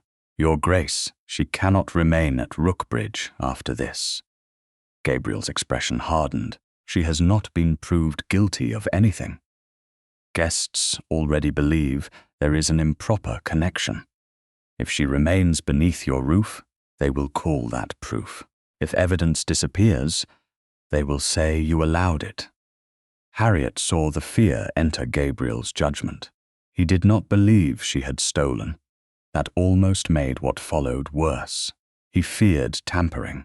He feared society would turn every protection into corruption. He looked at Lady Imogen, then at Harriet. Miss Nettleby will go to Rookbridge Dower House until the inquiry is complete. The sentence struck with the cold force of a locked door. Harriet heard his promise again. No decision about her, without evidence and without her voice. He had broken it in one breath and called the breaking prudence. "When?" she asked. Gabriel seemed to hear the wound in her voice only after the word had left. "Tonight, before your guests depart. It will be safer." "For whom?" He did not answer quickly enough. Lady Imogen objected. Gabriel insisted the Dower House was only 2 miles away, that her maid would accompany Harriet, and that Harriet would be treated as a guest rather than confined. Every phrase was careful. The decision was not. Less than an hour later, Harriet descended the service staircase with one small valise. Several guests had gathered in the entrance hall beneath the pretense of waiting for their carriages. They did not accuse her. They only watched. One gentleman stopped speaking when she passed. A woman who had smiled at Harriet during a previous visit turned her face toward the marble fireplace. Silence completed the humiliation more efficiently than words. Outside, damp leaves shone beneath the carriage lamps. Gabriel stood beside the open door and offered his hand. Harriet looked at it, then at him. "You promised I would have a voice in any decision. About me. I'm trying to protect the inquiry. You're moving me out of sight. Only until the evidence is secure. You didn't ask me." His hand lowered. Regret crossed his face. But the coachman waited. The guests watched, and Gabriel did not reverse the order. Harriet entered the carriage without touching him. Lady Imogen's maid followed. As the wheels turned toward the Dower House, Rookbridge Hall remained bright behind them. Every window illuminated, and every door closed. Gabriel stood beneath the lamps with his empty hand at his side, knowing that in trying to protect the truth, he had repeated the very harm Harriet had trusted him not to repeat. At 9 o'clock on the morning of October 5th, Mr. Fane placed a sealed envelope upon the breakfast table at Rookbridge Dower House. But Harriet did not reach for it. The room was smaller than any chamber at the main house, and warmer in a way Rookbridge Hall rarely managed. A coal fire burned behind a brass guard. Rain from the previous night still silvered the hedges beyond the windows. Lady Imogen's maid stood near the door, and the solicitor remained beside the table with the careful expression of a man delivering terms he had not written for himself. Harriet sat opposite him in the plain grey dress she had worn the night before. The bruise around her right wrist had faded toward blue, though the skin still tightened when she moved her hand. She had slept little. Exhaustion had taken the edge from fear and left something clearer in its place. His Grace instructed me to say, "This is not a dismissal," Mr. Fane began. "The money is intended to give you freedom of choice while the inquiry continues." Harriet looked at the envelope. It was thick enough to contain more money than she had ever held at once. Freedom to go wherever you consider suitable, outside Kent. Mr. Fane hesitated. That option is included, and the paper with it, a written character. It states that you served competently and left Rookbridge without any charge having been proved. Harriet turned her gaze toward him. Without a charge proved is not the same as innocent. The inquiry is incomplete. Then why am I being offered the means to disappear before it is complete? Mr. Fane folded his hands. His Grace believes distance may protect you from further gossip. Distance will make the gossip look true. The door opened before he could answer. Lady Imogen entered in a dark travelling gown, her silver hair pinned with its usual precision. She carried no book and offered no polite apology for interrupting. "My nephew did not consult me before sending that offer," she said. "Had he done so, I would have advised against it." Mr. Fane inclined his head. "My lady, he is under considerable pressure. So is Miss Nettleby." Harriet drew the envelope toward her, but she did not break the seal. Instead, she took the pen beside the breakfast tray. Her right hand paused for one brief moment above the paper, not from uncertainty, but because the bruised wrist resisted the angle. Then she wrote 4 words across the front, beneath her name. "Payment is not vindication." She pushed the envelope back toward Mr. Fane. "Please return it exactly as it is. Miss Nettleby, accepting the money would place you under no obligation. Then refusing it should create none." A knock sounded at the rear entrance. Lady Imogen's maid left the room and returned moments later with a young woman in a damp brown cloak. Harriet recognized the laundry maid who had stood behind her in the servants' hall on September 29th. The girl was old enough to work full days below stairs, but fear had reduced her posture until she seemed younger. She held the edges of her cloak with both hands and looked first at Lady Imogen, then at Mr. Fane. "I was told Miss Nettleby was here." "She is," Lady Imogen said, "and whatever you say will not be carried to Mrs. Calthrop without your consent." The laundry maid swallowed. "That's why I came." Harriet rose slowly. "What did you see?" The girl glanced toward the solicitor. "Will he write it down?" "Only if you choose," Mr. Fane said, "and only after you've spoken." The laundry maid nodded, though her breathing remained uneven. "The morning Mr. Rudge said the sixpence was missing, Mrs. Calthrop came between the rows before he spoke. She told Miss Nettleby. Her apron was caught." Harriet felt the memory return in Maud's fingers at her waist. What happened next? Mrs. Calthrop put her hand inside the right pocket. The room became still. Lady Imogen's gaze sharpened. "Are you certain?" "Yes, my lady. I was behind Miss Nettleby. I thought Mrs. Calthrop was straightening the cloth. Then Mr. Rudge said the coin was gone, and she went straight back to the same pocket." The girl's voice thinned. "I should have said something." "Why didn't you?" Mr. Fane asked gently. "Mrs. Calthrop controls our characters. She decides whether we keep lodging if we leave. My sister serves near Maidstone, and Mrs. Calthrop knows her mistress." Shame moved into the girl's face. Harriet crossed the space between them, but stopped before touching her. "You were afraid. They sent you away because I kept quiet. They sent me away because people with more power than either of us made choices." Harriet held her gaze. "That choice was not yours." The girl looked startled by the absence of blame. Mr. Fane opened his writing case. "Will you give this account before witnesses?" The laundry maid looked toward Harriet. Harriet did not answer for her. After a long pause, the young woman nodded. "I will, if Mrs. Calthrop can't dismiss me first." Lady Imogen drew herself upright. "She cannot. From this hour, you are temporarily attached to my household. Your wages and lodging will come through me until the inquiry ends. Mrs. Calthrop will not write your character." Relief crossed the girl's face so quickly that Harriet had to look away. Protection, when properly given, did not demand gratitude. It removed the weapon and left the person standing. Mr. Fane wrote the statement in clear sentences. He read each one aloud.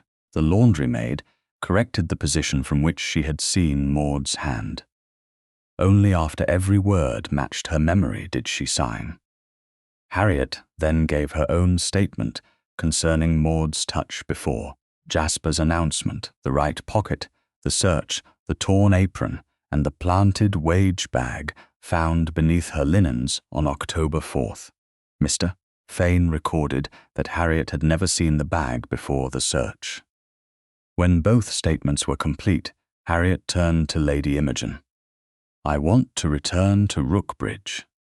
Mr. Fane looked up. "His Grace asked that you remain here until the evidence is secure." "The evidence is secure. I am the one he removed." Lady Imogen studied her. "Are you certain?" "If I stay hidden, Mrs. Calthrop wins, even if the truth is eventually proved. Every guest at that dinner will say the Duke sent me away because the accusation was true." "Returning won't stop gossip," Mr. Fane warned. "No, but it will stop my absence from becoming someone else's proof." Lady Imogen ordered the carriage. The 2-mile journey took less than half an hour over wet but passable roads. Harriet did not enter through the service court.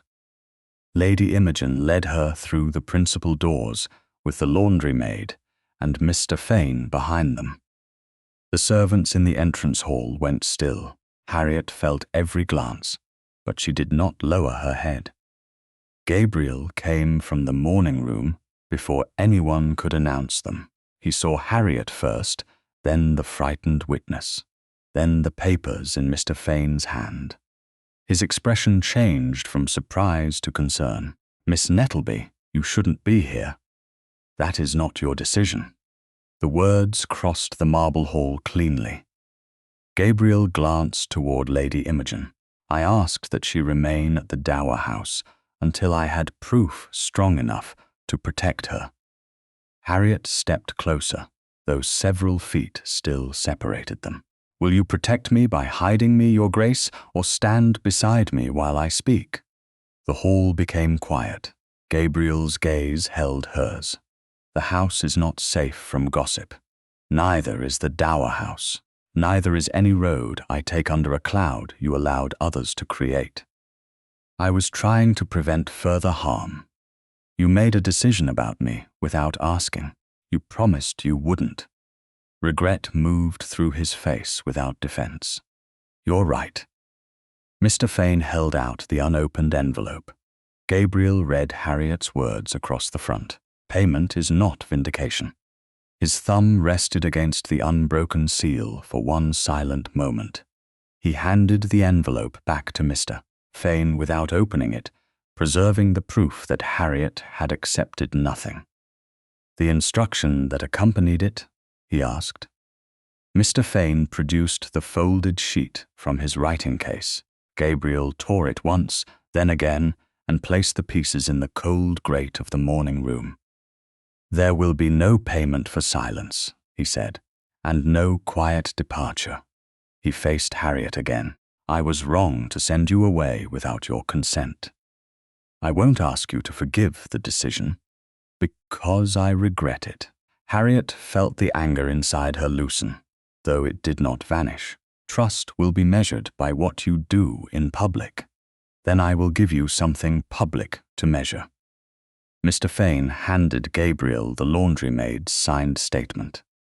Gabriel read it slowly. His face hardened when he reached the description of Maud's hand entering the right pocket before Jasper's announcement. He did not declare Maud guilty before the account was tested. Instead, he turned to the witness. "Mrs. Calthrop no longer has authority over your wages, lodging, or character. Lady Imogen's protection stands. No dismissal or injury to your sister's position will follow from your testimony." The laundry maid curtsied, trembling. Gabriel looked at Harriet. "You may return to the East Rooms, remain with Lady Imogen, or leave Rookbridge under your own terms. I will not decide for you again." "I will remain," Harriet said, "on one condition." "Name it." "When the final reckoning comes, I attend. I will not be discussed in another room while men decide what my life means." Gabriel did not hesitate. "You will attend as a witness." "Not behind you," his voice lowered. "Beside me, if you choose." At that moment, hoofbeats sounded beyond the front steps. A mounted messenger entered the drive. Mud spattered from the road, with a sealed leather dispatch pouch strapped across his chest. Gabriel looked toward the doors. The banker's answer had arrived. Harriet looked at the pouch and understood that whatever lay inside it would either narrow the truth toward Jasper Rudge or force the inquiry into a darker place. Gabriel did not open it in the hall. "Mr. Bell, summon Lady Imogen, Mr. Fane, Miss Nettleby, and Mr. Rudge to the morning room," he said. "No one breaks that seal until every witness is present." The banker's seal was still unbroken when the leather dispatch pouch was placed upon the morning room table. Gabriel did not touch it until Mr. Bell had recorded the messenger's arrival. Lady Imogen had taken her seat. Mr. Fane had opened his writing case. Harriet had entered from the East Rooms, and Jasper Rudge stood opposite them with his hands clasped behind his back.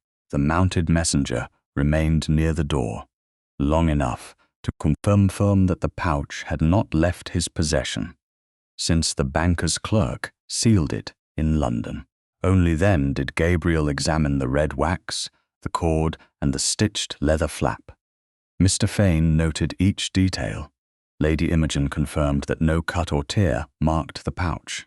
Gabriel broke the seal. Inside lay 3 folded documents tied together with narrow tape. The first was a letter from the banker. The second was the original receipt for the silver released to Rookbridge. The third was the estate's delivery acknowledgement. Gabriel read the letter once in silence. His face changed very little, but Harriet saw the cold concentration settle into it. He passed the pages to Mr. Fane. "Read the relevant portion aloud." The solicitor adjusted his spectacles. "The bank confirms that the silver released for the Rookbridge Michaelmas Household Reserve was counted by denomination before dispatch.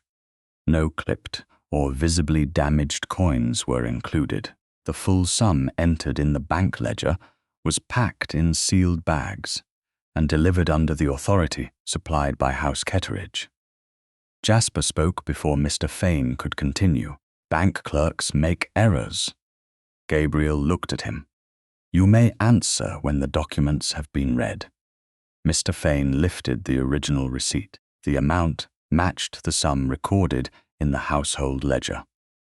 Beneath it appeared the banker's clerk's signature and a note stating that the silver had been inspected for full value before dispatch. The delivery acknowledgement bore Rookbridge's office seal. It also bore Jasper Rudge's signature beneath the words "received in complete order."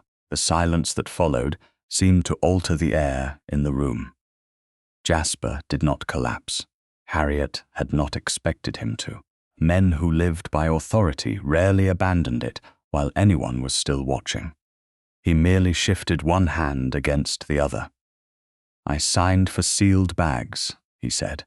"I did not examine every coin in the banker's presence."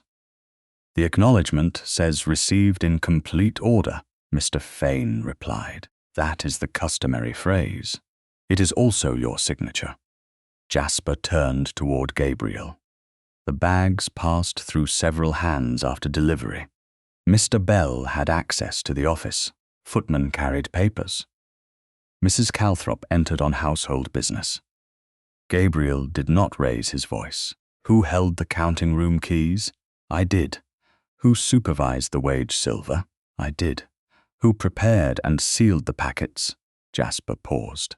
I did. Who held sole custody after March 28th? I did, by your approval. The last phrase was placed carefully between them.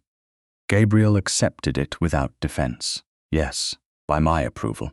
That establishes my failure. It does not erase your custody. Harriet looked at the signed acknowledgement. The proof did not yet explain every clipped coin, but it closed one path of denial. Full-weight silver had left London. Jasper had accepted it at Rookbridge. Altered coins had later appeared in every wage packet. Somewhere between those points, the silver had been changed. Mr. Fane turned toward Harriet. Miss Nettleby, may I use the certified copy of your memorandum for comparison with these figures? The original linen roll remained locked in the evidence cupboard under Gabriel's and Mr. Bell's seals. The certified copy rested inside Mr. Fane's writing case. Gabriel said nothing until Harriet answered. That restraint mattered. Yes, she said, you may use the certified copy.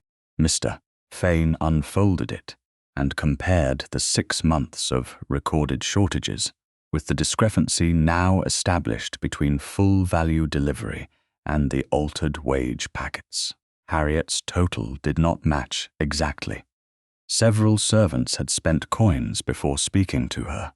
Some had refused to let her examine their wages, yet the recorded loss came within several shillings of the amount the evidence already supported. Her figures account for most of the identifiable shortage, Mr. Fane said. Jasper looked toward the linen transcript. A maid's private calculations are not law. No, Gabriel replied, but they predicted what the bank has now confirmed. He turned to Mr. Bell. Mr. Rudge's access to counting room keys, estate cash, and outgoing post ends now. Every letter concerning accounts must be opened before you or Mr. Fane. No money leaves the office without 2 signatures. Jasper's composure tightened. You are removing an estate steward on the strength of a servant's suspicion. I am removing sole access on the strength of your signature beneath a full value delivery and 24 altered wage packets prepared under your control. Gabriel's gaze remained steady. Do not confuse consequence with conviction. The banker's documents were placed in a wrapper, listed separately, and sealed by Gabriel and Mr. Fane. They would be returned to the evidence cupboard after the remaining examination. The planted wage bag was then brought from that same cupboard. Lady Imogen and Mr. Bell inspected the outer seals they had placed upon it on October 4th. The wax remained intact. Mr. Fane recorded the condition before cutting the white thread. The clean paper wrapping opened to reveal the original bag beneath it, still tied with black office twine. The narrow double knot lay flat against the folded mouth. Dark wax covered part of the closure, and the impression remained imperfect. Mr. Bell brought unused twine and sealing wax from the counting room under witness. Harriet did not touch either. Mr. Fane compared the twist and thickness of the black cord. They matched the office supply. He then examined the flawed wax impression beside Jasper's private desk seal, which had been taken into temporary custody when his keys were removed. A small nick along the lower curve appeared in both. Consistent, Mr. Fane said. Not conclusive, Gabriel nodded. Record exactly that. Jasper gave a short breath. Any servant might have taken twine and wax. Then we will not pretend the twine proves more than it does, Gabriel said. The bag was found beneath Miss Nettleby's linens. The office materials connect it to the counting room. The witness statement connects Mrs. Calfalthrop to the apron pocket. We will preserve each fact without enlarging it. Harriet felt something within her ease. Gabriel was not twisting evidence merely because it favored her. That was the difference between justice and revenge. When the examination ended, Mr. Fane placed the planted wage bag inside a new sheet of clean paper. Lady Imogen watched him fold the wrapping. Mr. Bell tied it with fresh white thread. Mr. Fane pressed his seal first. Lady Imogen added hers beside it. Mr. Bell added the household seal beneath both. The solicitor wrote the date, October 5th, the hour, the reason for opening, the persons present, and the condition in which the original bag had been found. The new wrapping would be the one examined at any later hearing. The estate office was searched next with Jasper present. Mr. Bell opened each drawer under Mr. Fane's direction. They found betting slips concealed beneath a false bottom, 2 demands for payment from London gaming houses, and a list of sums due before the end of October. They also found a narrow metal file wrapped in oiled cloth. Its teeth were polished from use, but no visible silver residue remained upon it. Jasper looked at the tool without surprise. It is used for office fittings and damaged locks. Then that will be recorded as your explanation, Mr. Fane said. Gabriel did not claim more. The file was wrapped separately and sealed. No missing silver was found in the drawers, cupboards, strongbox, or clerk's shelves. No cash lay beneath the floorboards. The absence changed the shape of the mystery. Jasper had debts. He had controlled the silver. He had signed for full value delivery. Yet the missing value had not been spent openly or left in the office. Gabriel stood beside the empty strongbox and looked toward the narrow service door leading to the courtyard. The silver was not merely taken, he said. It was kept. Mr. Fane glanced at the gaming demands.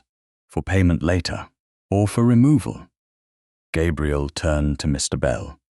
No trunk, chest, carriage, or sealed packet leaves Rookbridge without inspection. Do not announce the order beyond those required to enforce it. Jasper's eyes moved once toward the service door. Harriet saw it. Gabriel saw it too. Neither spoke. The inquiry had answered, who accepted the full-weight silver? It had not yet answered where that silver waited. Somewhere within or near Rookbridge. The honest coins remained hidden, ready to leave before the evidence could close around the man who had signed for them. By October 8th, the bruise around Harriet's right wrist had faded to a pale yellow shadow. But the harm done at Rookbridge had become more visible with each passing day. The servants had received replacement wages. Jasper no longer held the keys to household silver. The banker's signed acknowledgment lay under seal. Yet the guests who had watched Harriet leave through the principal hall had carried a different version of events into Kent, and gossip travelled faster than any mounted messenger burdened with proof. Harriet encountered Maud outside Lady Imogen's sitting room shortly before noon. The housekeeper stood alone in the corridor, her ring of household keys reduced since Gabriel had removed access to the counting room. Their absence had altered the line of her skirt, as though some part of her authority had been cut away. "You've caused enough damage," Maud said. Harriet stopped several feet from her. "To whom?" "To the house that fed you. The house paid me wages. It did not purchase my silence." Maud's gaze moved over Harriet's plain grey dress and clean apron. The torn white apron remained sealed in the evidence cupboard, exactly as it had been since September 29th. "Do you imagine His Grace will destroy the name of Rookbridge for a maid? I imagine he must decide whether the name deserves protection more than the people who earned the money beneath it. Men of rank protect their own. Then the inquiry will show what kind of man he is." Maud stepped nearer. "Even if he clears you, Society will remember the note. They will say you rose because he favored you. Harriet felt the cruelty strike where it had been aimed. The accusation did not need to be believed to stain every kindness that followed. "I am not seeking a husband," she said. "I am seeking a record that cannot be erased." For the first time, Maud's composure faltered. "A record will not make you equal. No, but it may prevent you from making another girl feel guilty for money you took." Harriet moved past her and entered Lady Imogen's sitting room without waiting for permission. Gabriel stood near the window with Mr. Fane. Lady Imogen sat at her writing desk. A fresh sheet of paper lay before them, covered with proposed household reforms. Gabriel dismissed Mr. Fane only after Harriet had taken her chair. The solicitor gathered his papers and left the door open until Lady Imogen's maid entered with tea. No conversation between a duke and an unmarried servant would be allowed to feed the scandal already spreading. Gabriel looked at Harriet with the controlled attention she had come to recognize. He had not called her by her first name since she said not yet. "Miss Nettleby, I have considered a temporary position for you after the inquiry." Harriet did not touch the tea. What position? A salaried appointment, reviewing household accounts. You would report to Lady Imogen, and to me, not to the housekeeper or steward. Lady Imogen watched Harriet rather than her nephew. "The terms would be written," Gabriel continued. "Your wages would be higher. Your lodging would be independent of Mrs. Calthrop's authority. The offer contained respect, safety, and recognition. It was also private." Harriet looked at the paper upon the desk. "Would the household know why I received it?" "They would know your ability had been recognized. After they watched me, searched, accused, and sent away." Gabriel's expression tightened. "The appointment is not intended as compensation. But it would look like compensation or favor." The anonymous note remained locked in the drawing-room escritoire, its seal unbroken since October 4th. The words within it had already made any private advancement dangerous. "What do you want instead?" Gabriel asked. Every servant repaid in full, every shortage entered into the estate record, an acknowledgement that sole custody was approved by you and abused beneath your authority. Statements taken before a magistrate, and the evidence shown openly enough that no one can call my innocence a private arrangement between us." Lady Imogen lowered her cup. Gabriel's gaze remained on Harriet. "A public hearing will damage confidence in the estate." "Confidence in what?" "The management of Rookbridge, tenant agreements, credit, the belief that this house is governed reliably." It was not governed reliably. The words were quiet. They did not need force. If confidence survives only because servants remain silent, it is not confidence. It is ignorance. Gabriel turned toward the window. Beyond it, the lawns descended toward the tenant road, where carts passed beneath the autumn trees. He had spent years believing a duke's duty was to preserve stability. Harriet had shown him that stability could become a polished surface over theft. "My father's employer held a private inquiry," she said. The men in the room protected the firm's name. No one outside heard what he asked them to examine. When he left, the silence belonged to the men who accused him. Gabriel turned back. "You believe a quiet correction would repeat that?" "Yes, even if every wage is restored. Money can be restored without a reputation being restored." He looked at the sealed envelope Mr. Fane had returned from the Dower House, still marked in Harriet's hand. "Payment is not vindication." "Then there will be a public reckoning," he said. Lady Imogen's eyes sharpened. "How public?" "The household, the affected estate workers, Senior tenants who were present at the dinner, Mr. Fane, a county magistrate or his clerk to witness statements and preserve the evidence. When? Harriet asked. Noon on October 10th. The date left less than 2 days. That was enough time for truth to be prepared and danger to understand it was running out. Gabriel crossed to the desk and wrote the order himself. The great hall will contain no flowers, no dinner tables, and no ceremony. This is not entertainment. It is not a trial. It is an accounting before witnesses. Harriet studied him, and if the evidence does not prove every part, then we will say only what it proves, including your own decision, especially mine. Silence followed. Then Gabriel set down the pen. There is another matter. Harriet waited. I will not offer you employment, protection, or money as a path toward personal obligation. While I control your wages, lodging, or character, any affection I expressed would be another form of pressure. Lady Imogen looked toward the fire, granting them privacy without leaving. Gabriel's voice lowered. Whatever I may wish to know of you beyond this inquiry, I will not ask while you lack the freedom to refuse me without consequence. Harriet's pulse changed, but she did not permit hope to erase caution. I have not forgiven you for sending me away. I know, and I will stand in the great hall as a witness, not as a woman protected by your interest. You will speak for yourself. You will not answer for me unless I ask. Agreed. The restraint in his acceptance carried more intimacy than a declaration would have done.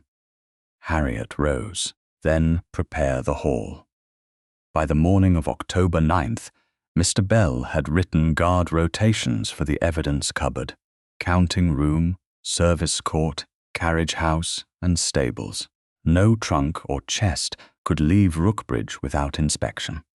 No carriage could be ordered without 2 signatures.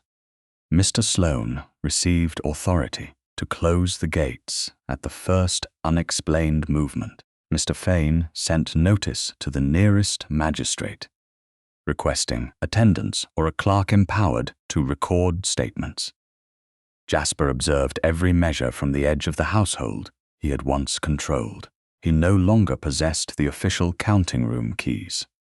No one knew he had retained an old duplicate to the service passage, made years earlier when a lock had swollen in winter. Near dusk, he entered his private lodging and opened a traveling chest already packed beneath folded shirts and a dark coat.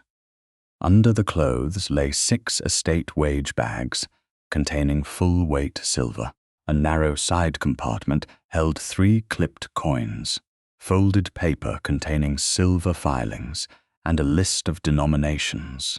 He closed the chest and tightened the leather straps.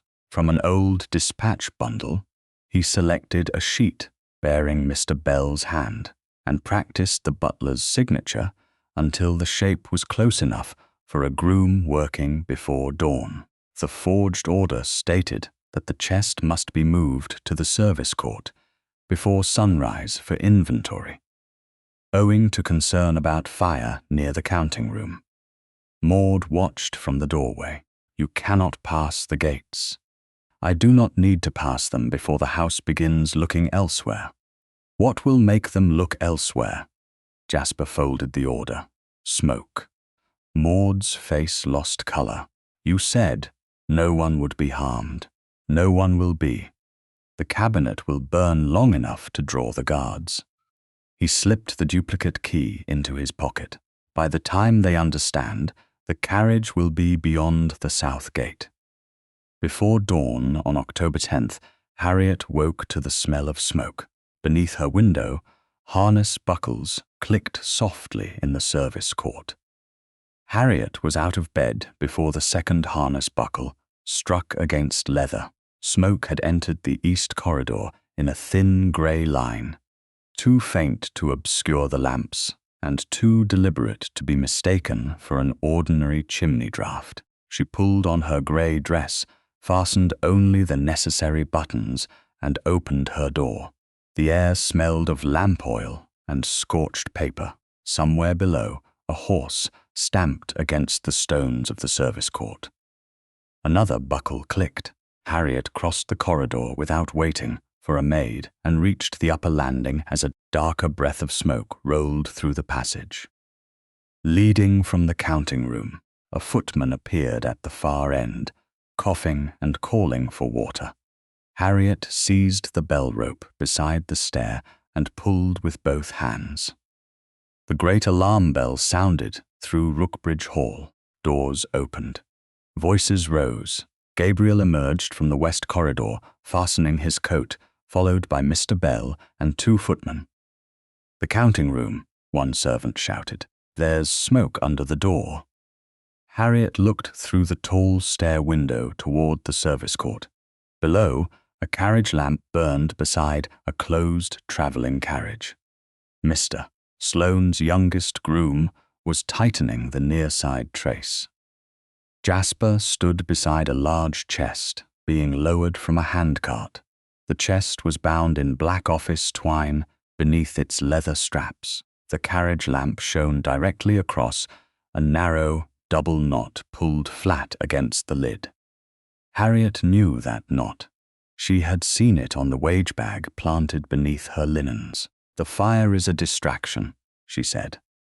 Gabriel had already turned toward the counting room passage. He stopped. "What did you see?" "A travelling chest in the service court. Black office twine, the same narrow knot as the planted bag." Smoke thickened behind them. Mr. Bell looked toward the passage. "Your Grace, the ledger cabinet may already be burning." "Then divide the men," Harriet said. "Protect the evidence cupboard. Stop the chest. Do both, or he wins whichever direction you choose." Gabriel met her eyes for one decisive second. "Bell, take 2 men to the evidence cupboard. No one breaks those seals. The others contain the fire.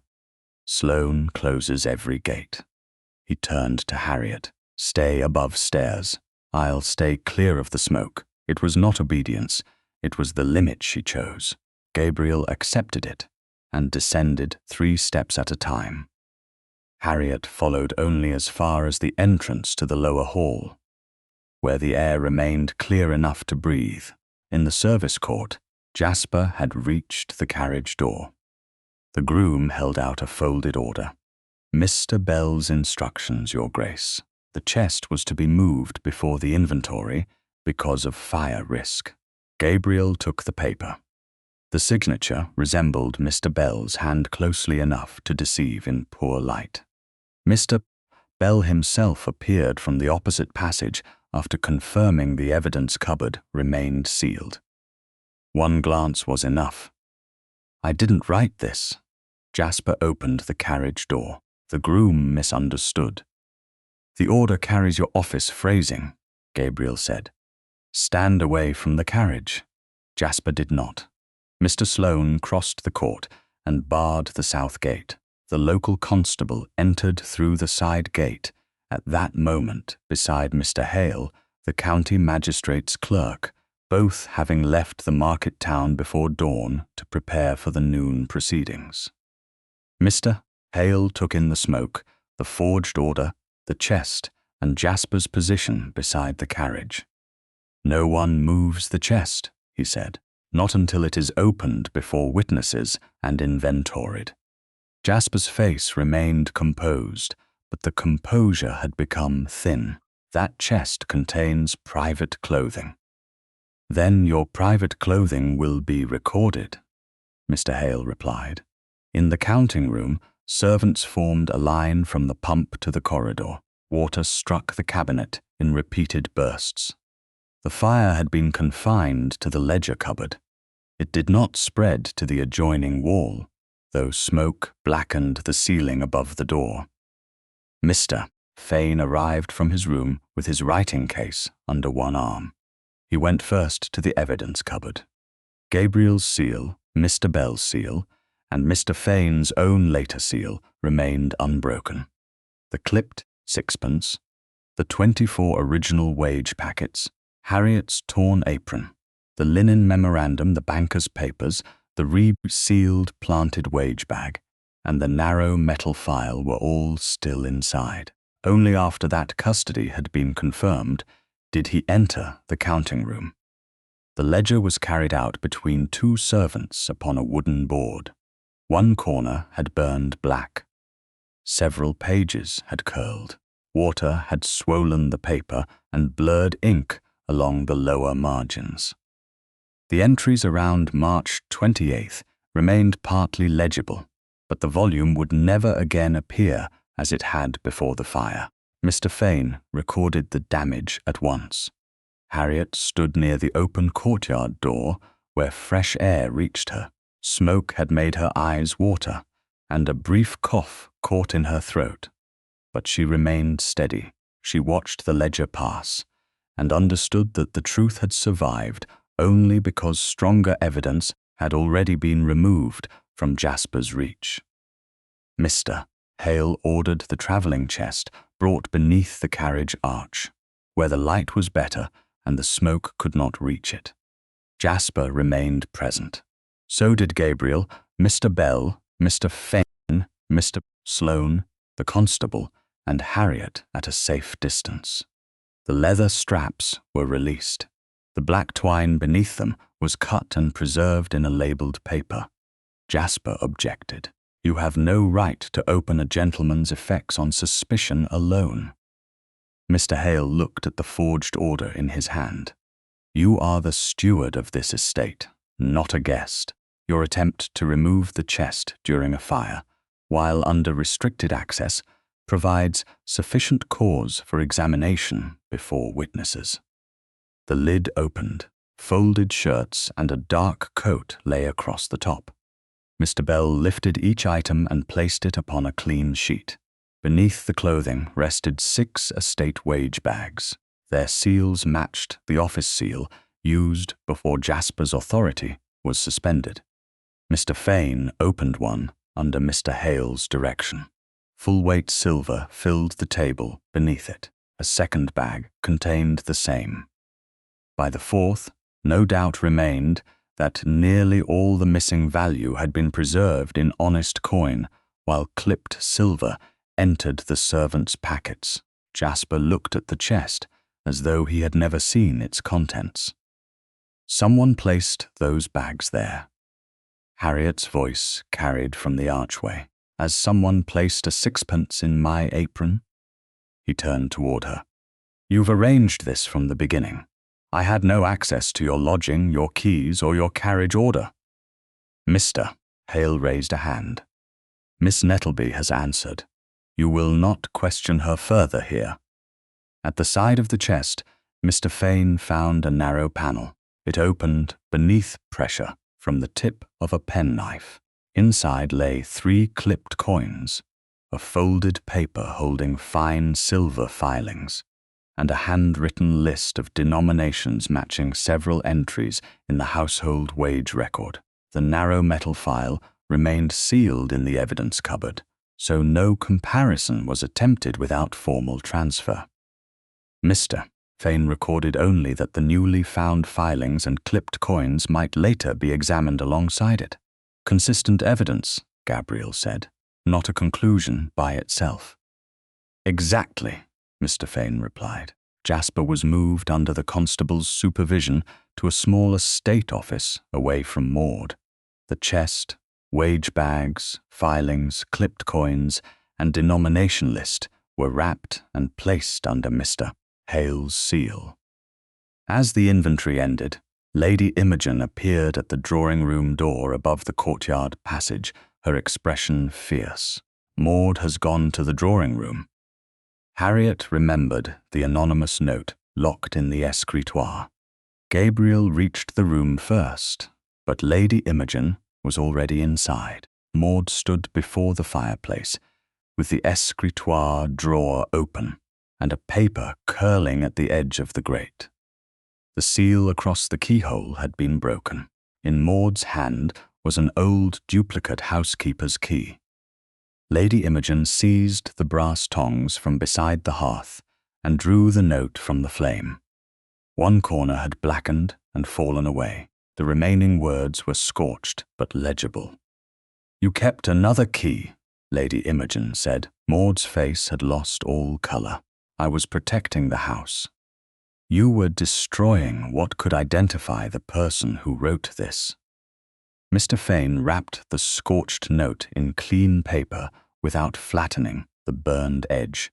He recorded the broken escritoire seal, the duplicate key, Maud's possession of the note, and Lady Imogen's recovery of it from the grate. Maud surrendered every remaining key. She was placed under separate supervision until the magistrate arrived in person. By 7 o'clock, the fire was out. Harriet sat near an open window with water in her hands, her eyes still damp, and one mild cough lingering in her chest. Gabriel came to her only after the evidence had been secured. "You may have saved the case," he said. Harriet looked toward the service court, where Mr. Hale's seals now crossed the travelling chest. The evidence was already there. No one else saw where to look. I refused to look only where someone wanted me to. Gabriel absorbed the answer without turning it into praise. Beyond them, servants began opening the great hall doors for the noon reckoning. The house had spent 10 days hiding theft behind rank, silence, and polished accounts. Before the next bell sounded, every door that mattered would stand open. At noon on October 10th, the great hall of Rookbridge contained no flowers, no musicians, and no place laid for ceremony. The long tables had been moved aside. In their place stood the brass wage balance, the sealed evidence packets, the banker's documents, the scorched anonymous note, the damaged household ledger, and the travelling chest beneath Mr. Hale's seal.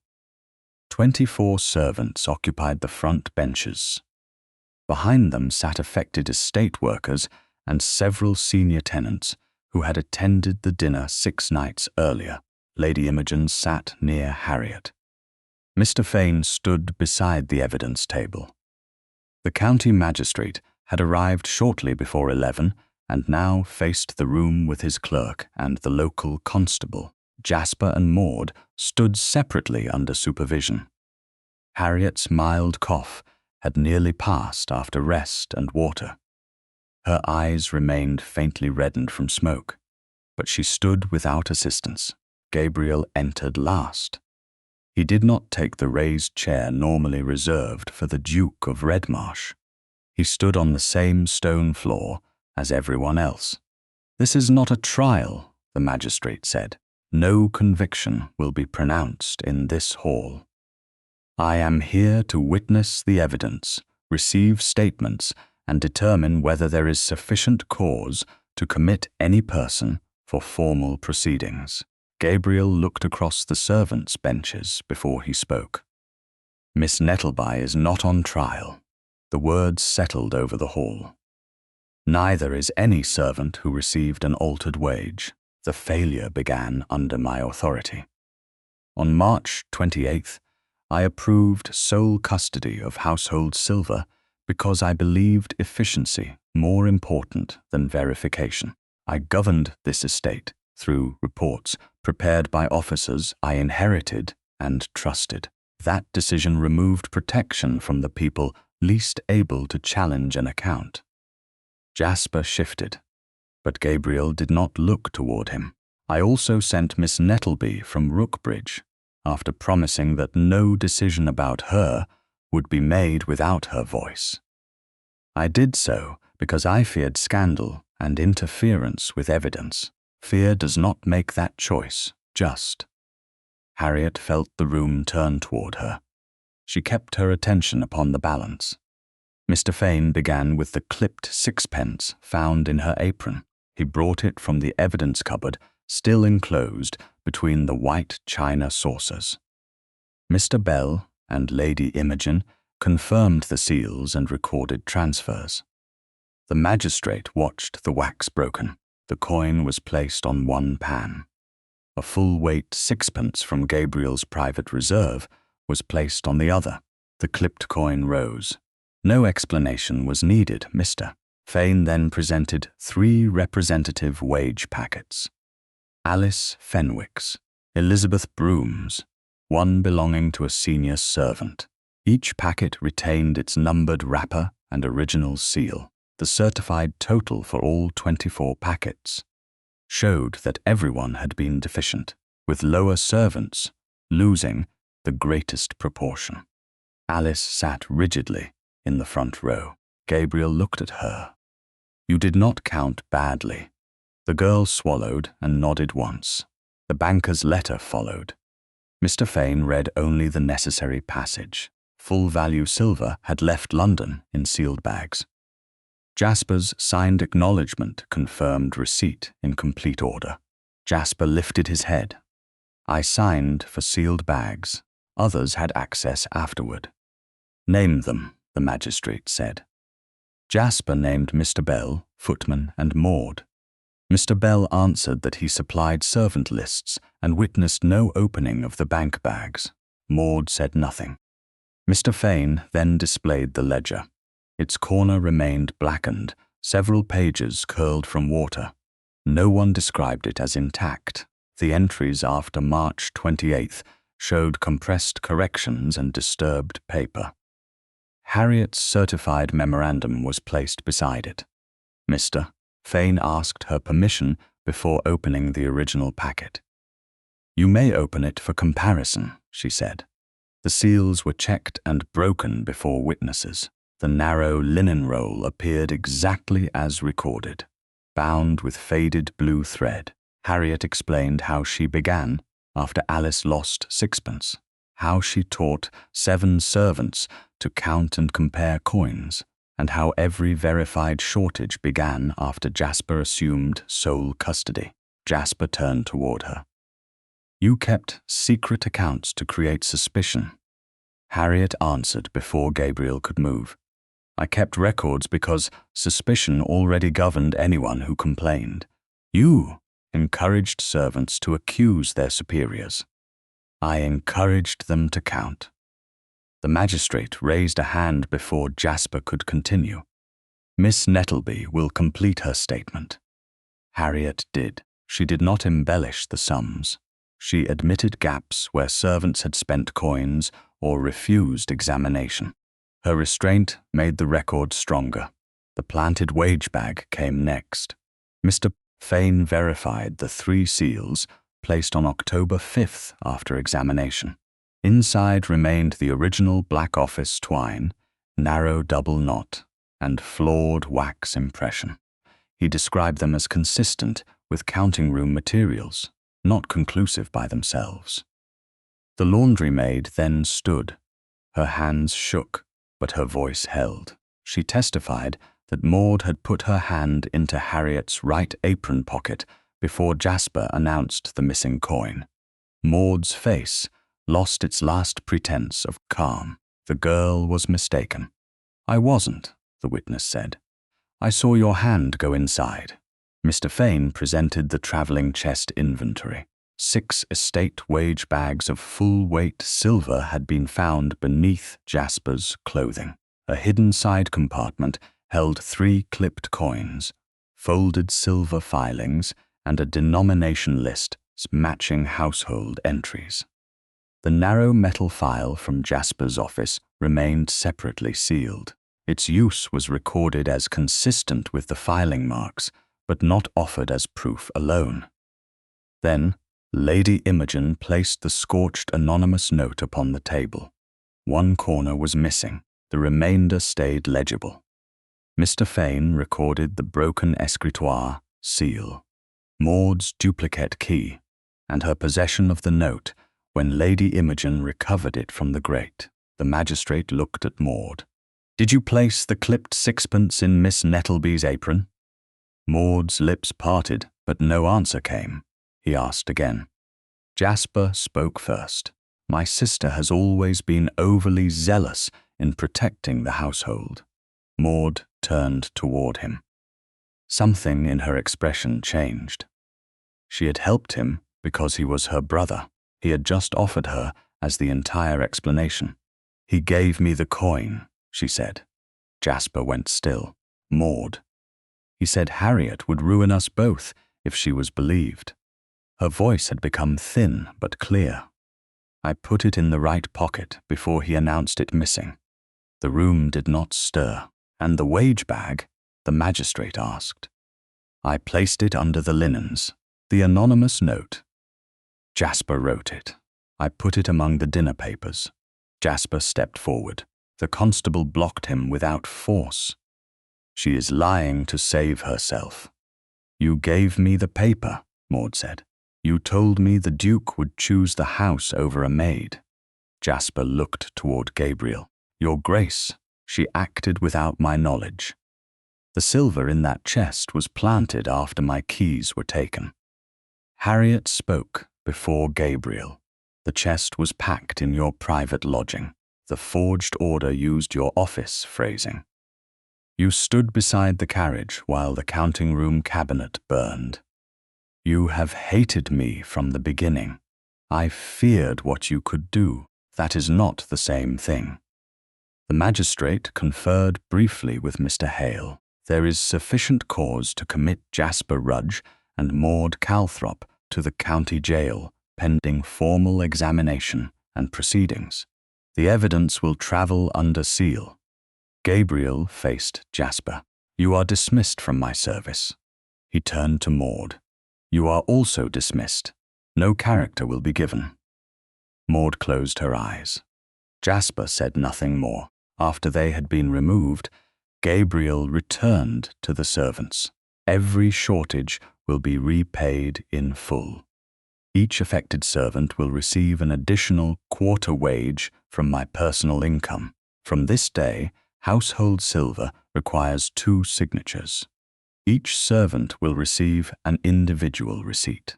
Every quarter, wages may be verified openly before leaving this hall." He then apologized by name to Alice, Elizabeth, the laundry maid, and the others whose complaints had been dismissed. At last, he faced Harriet. "Miss Nettleby, I allowed the authority of this house to treat the search of your apron as stronger evidence than the word of the officers who should have been questioned. Then I sent you away because I feared what society would say. I was wrong." Harriet looked at the servants who had once watched Maud tear her pocket. "This house searched my apron because it was easier to weigh a maid's pocket than a gentleman's word." No one applauded. Silence belonged to those who understood the truth of it. Gabriel did not soften or defend himself. "Yes," he said, "Mr." Fane then read the document ending Harriet's service at Rookbridge with full wages, an unconditional written character, and independent payment for 6 months of accounting work. The magistrate and Lady Imogen witnessed her signature. Only after Harriet was no longer his employee did Gabriel speak again. "May I call upon you at Lady Imogen's London residence when this matter is concluded?" Harriet met his gaze. "Only after I have a life in which refusing you costs me nothing. Then I will wait until you do." The evidence was resealed. The accused were taken away. Mr. Bell opened the restored wage chest. One by one, the servants came forward. Alice counted every coin herself. Elizabeth counted twice, and no one laughed. Across the long table, full-weight silver passed into the hands that had earned it, openly, accurately, and without gratitude being demanded in return. By the time the county proceedings ended, winter had settled over Kent, and the first month of Harriet's independent life had already been earned, counted, and paid. Jasper Rudge was committed to the county jail after the magistrate's examination and later convicted upon the combined evidence of theft from estate wages, fraudulent entries, and the malicious attempt to destroy household records. The court did not rely upon one dramatic object. It relied upon the banker's acknowledgement, bearing Jasper's signature, the altered wage packets, the damaged ledger, Harriet's memorandum, the recovered silver, the forged order, the hidden clipped coins, the silver filings, and the attempt to remove the travelling chest during the fire. Maud gave evidence against her brother. It reduced the severity of what might otherwise have followed. But it did not restore her position, her lodging, or her character. Part of her savings was taken toward restitution. Gabriel refused every request that he describe her as merely mistaken. She had planted the coin, hidden the wage bag, helped circulate the anonymous note, and tried to burn it. A softened account would have made the next house less safe. The servants of Rookbridge received every missing shilling and the additional quarter wage Gabriel had promised. Mr. Bell introduced individual receipts. Every disbursement required 2 signatures. Quarterly wages were counted in open view, and any servant could request the brass balance without explanation or penalty. The charred household ledger remained in the estate archive, exactly as the fire had left it. The scorched anonymous note lay beside it. One corner gone forever. Harriet's torn white apron was returned after the proceedings, still unrepaired. She placed it in a cedar box and did not look at it again for several weeks. Her linen memorandum came back under formal receipt. She kept it in the private desk of her room at Lady Imogen's London residence. By then, Harriet was no longer anyone's maid. Lady Imogen employed her as a paid accounts clerk, under written terms that named her salary, her authority, and the notice required from either side to end the arrangement. Harriet had her own income. She had lodging that did not depend upon Gabriel. She had a character that no housekeeper could threaten. Gabriel did not call upon her until the day after she received her first month's wage. When he entered Lady Imogen's London drawing-room, Harriet was seated at a writing table with 3 household account books open before her. Lady Imogen remained near the fire. Gabriel stopped several feet away. "Miss Nettleby, Your Grace." His gaze moved toward the books. "Am I interrupting?" "Yes." The answer surprised Lady Imogen enough to lift one eyebrow. Gabriel only inclined his head. "Then I'll wait." He sat across the room and did not speak while Harriet finished reconciling the final column. That was how their courtship began. Not with flowers, promises, or gratitude, with waiting. Over the next 4 months, Gabriel called only when invited. Lady Imogen remained present. Harriet learned that he disliked sweet wine, read parliamentary reports too late into the night, and carried responsibility more easily than uncertainty. Gabriel learned that Harriet preferred exact questions, distrusted praise without action, and laughed more readily when no one expected her to be agreeable. He never called her Harriet until she gave permission. When she finally did, it was after he returned a draft household policy, with her corrections accepted rather than explained away. "You may use my name now," she said. He looked at her as if the permission outweighed every title he possessed. Harriet. The word carried no claim this time. In February, during an afternoon call, one of Gabriel's relations came to Lady Imogen's drawing-room without warning. The woman glanced at Harriet's account books and said, with practiced civility, "Surely a woman who may one day stand beside a duke should leave bookkeeping behind." Gabriel looked toward Harriet, but did not answer for her. Harriet closed the ledger. A woman who stands beside a duke should know what is spent in her name. The relative gave a thin smile. Society may find such habits unsuitable. Then society may remain uninformed about my household accounts. Gabriel spoke only after Harriet had finished. "Agreement is not the price of loyalty in my house." The woman departed soon afterward. Two Ketteridge relations later declined to attend any marriage between Gabriel and a former servant. He did not conceal the refusals or ask Harriet to accept them graciously. "They may choose absence," he said. "You will not be asked to shrink so they can feel comfortable." His proposal came 3 weeks later in Lady Imogen's presence. There was no kneeling before witnesses and no elaborate speech. Gabriel placed a small ring upon the table, an old family piece that had belonged to his grandmother, and kept his hands beside it. "Before I ask," he said, "tell me what remains yours." Harriet understood. "My work. Authority over household and charitable accounts. Written review before any servant is dismissed without wages or character. My own correspondence, my own money, all of it. And when I disagree with you publicly, you will disagree." A warmth moved through her that did not feel like rescue. It felt like room. Gabriel drew a breath. "Harriet, will you marry me?"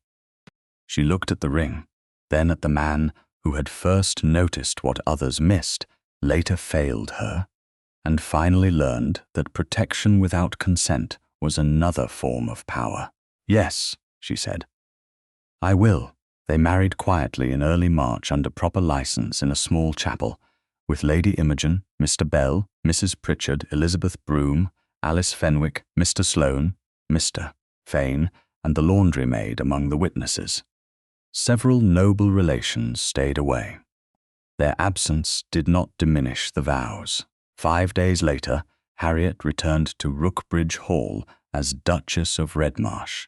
She entered through the principal doors. No guests had gathered to stare. No carriage waited to remove her. Gabriel walked beside her, not ahead. The reformed wage office occupied a bright room near the servants' hall. The brass balance stood upon the central table. Above it, mounted beneath glass, rested the clipped sixpence returned after the trial. A small engraved plate beneath it read "Fill measure." Harriet paused before the display. The coin no longer accused her. It accused the system that had once found a servant easier to search than a steward. The damaged ledger remained in the archive. The scorched note remained scorched. Her torn apron remained folded in cedar. Nothing had been repaired merely to make the ending prettier. Reform required memory. On the first quarter day after her return, Harriet did not inspect every packet. A just system could not depend upon one woman remaining forever vigilant. Instead, she selected 3 packets at random. Mr. Bell opened the wage ledger. 2 signatures appeared beside every entry. Alice Fenwick received her packet and read the receipt aloud before counting the coins herself. Elizabeth Broom counted twice. No one laughed. No one hurried her. The balance confirmed full weight. Gabriel stood beside Harriet near the open office door. "Does it feel like home?" he asked. Harriet looked through the doorway toward the servants' hall, where wages passed into waiting hands in plain sight. A house becomes a home when no one must become invisible to remain safe. Gabriel offered his hand. Harriet placed hers in it, not because she needed guidance, but because she chose the companionship. On the table before them, the brass balance settled level. Beyond it, the next packet opened to honest silver, full in number, full in weight, and earned by the person who received it.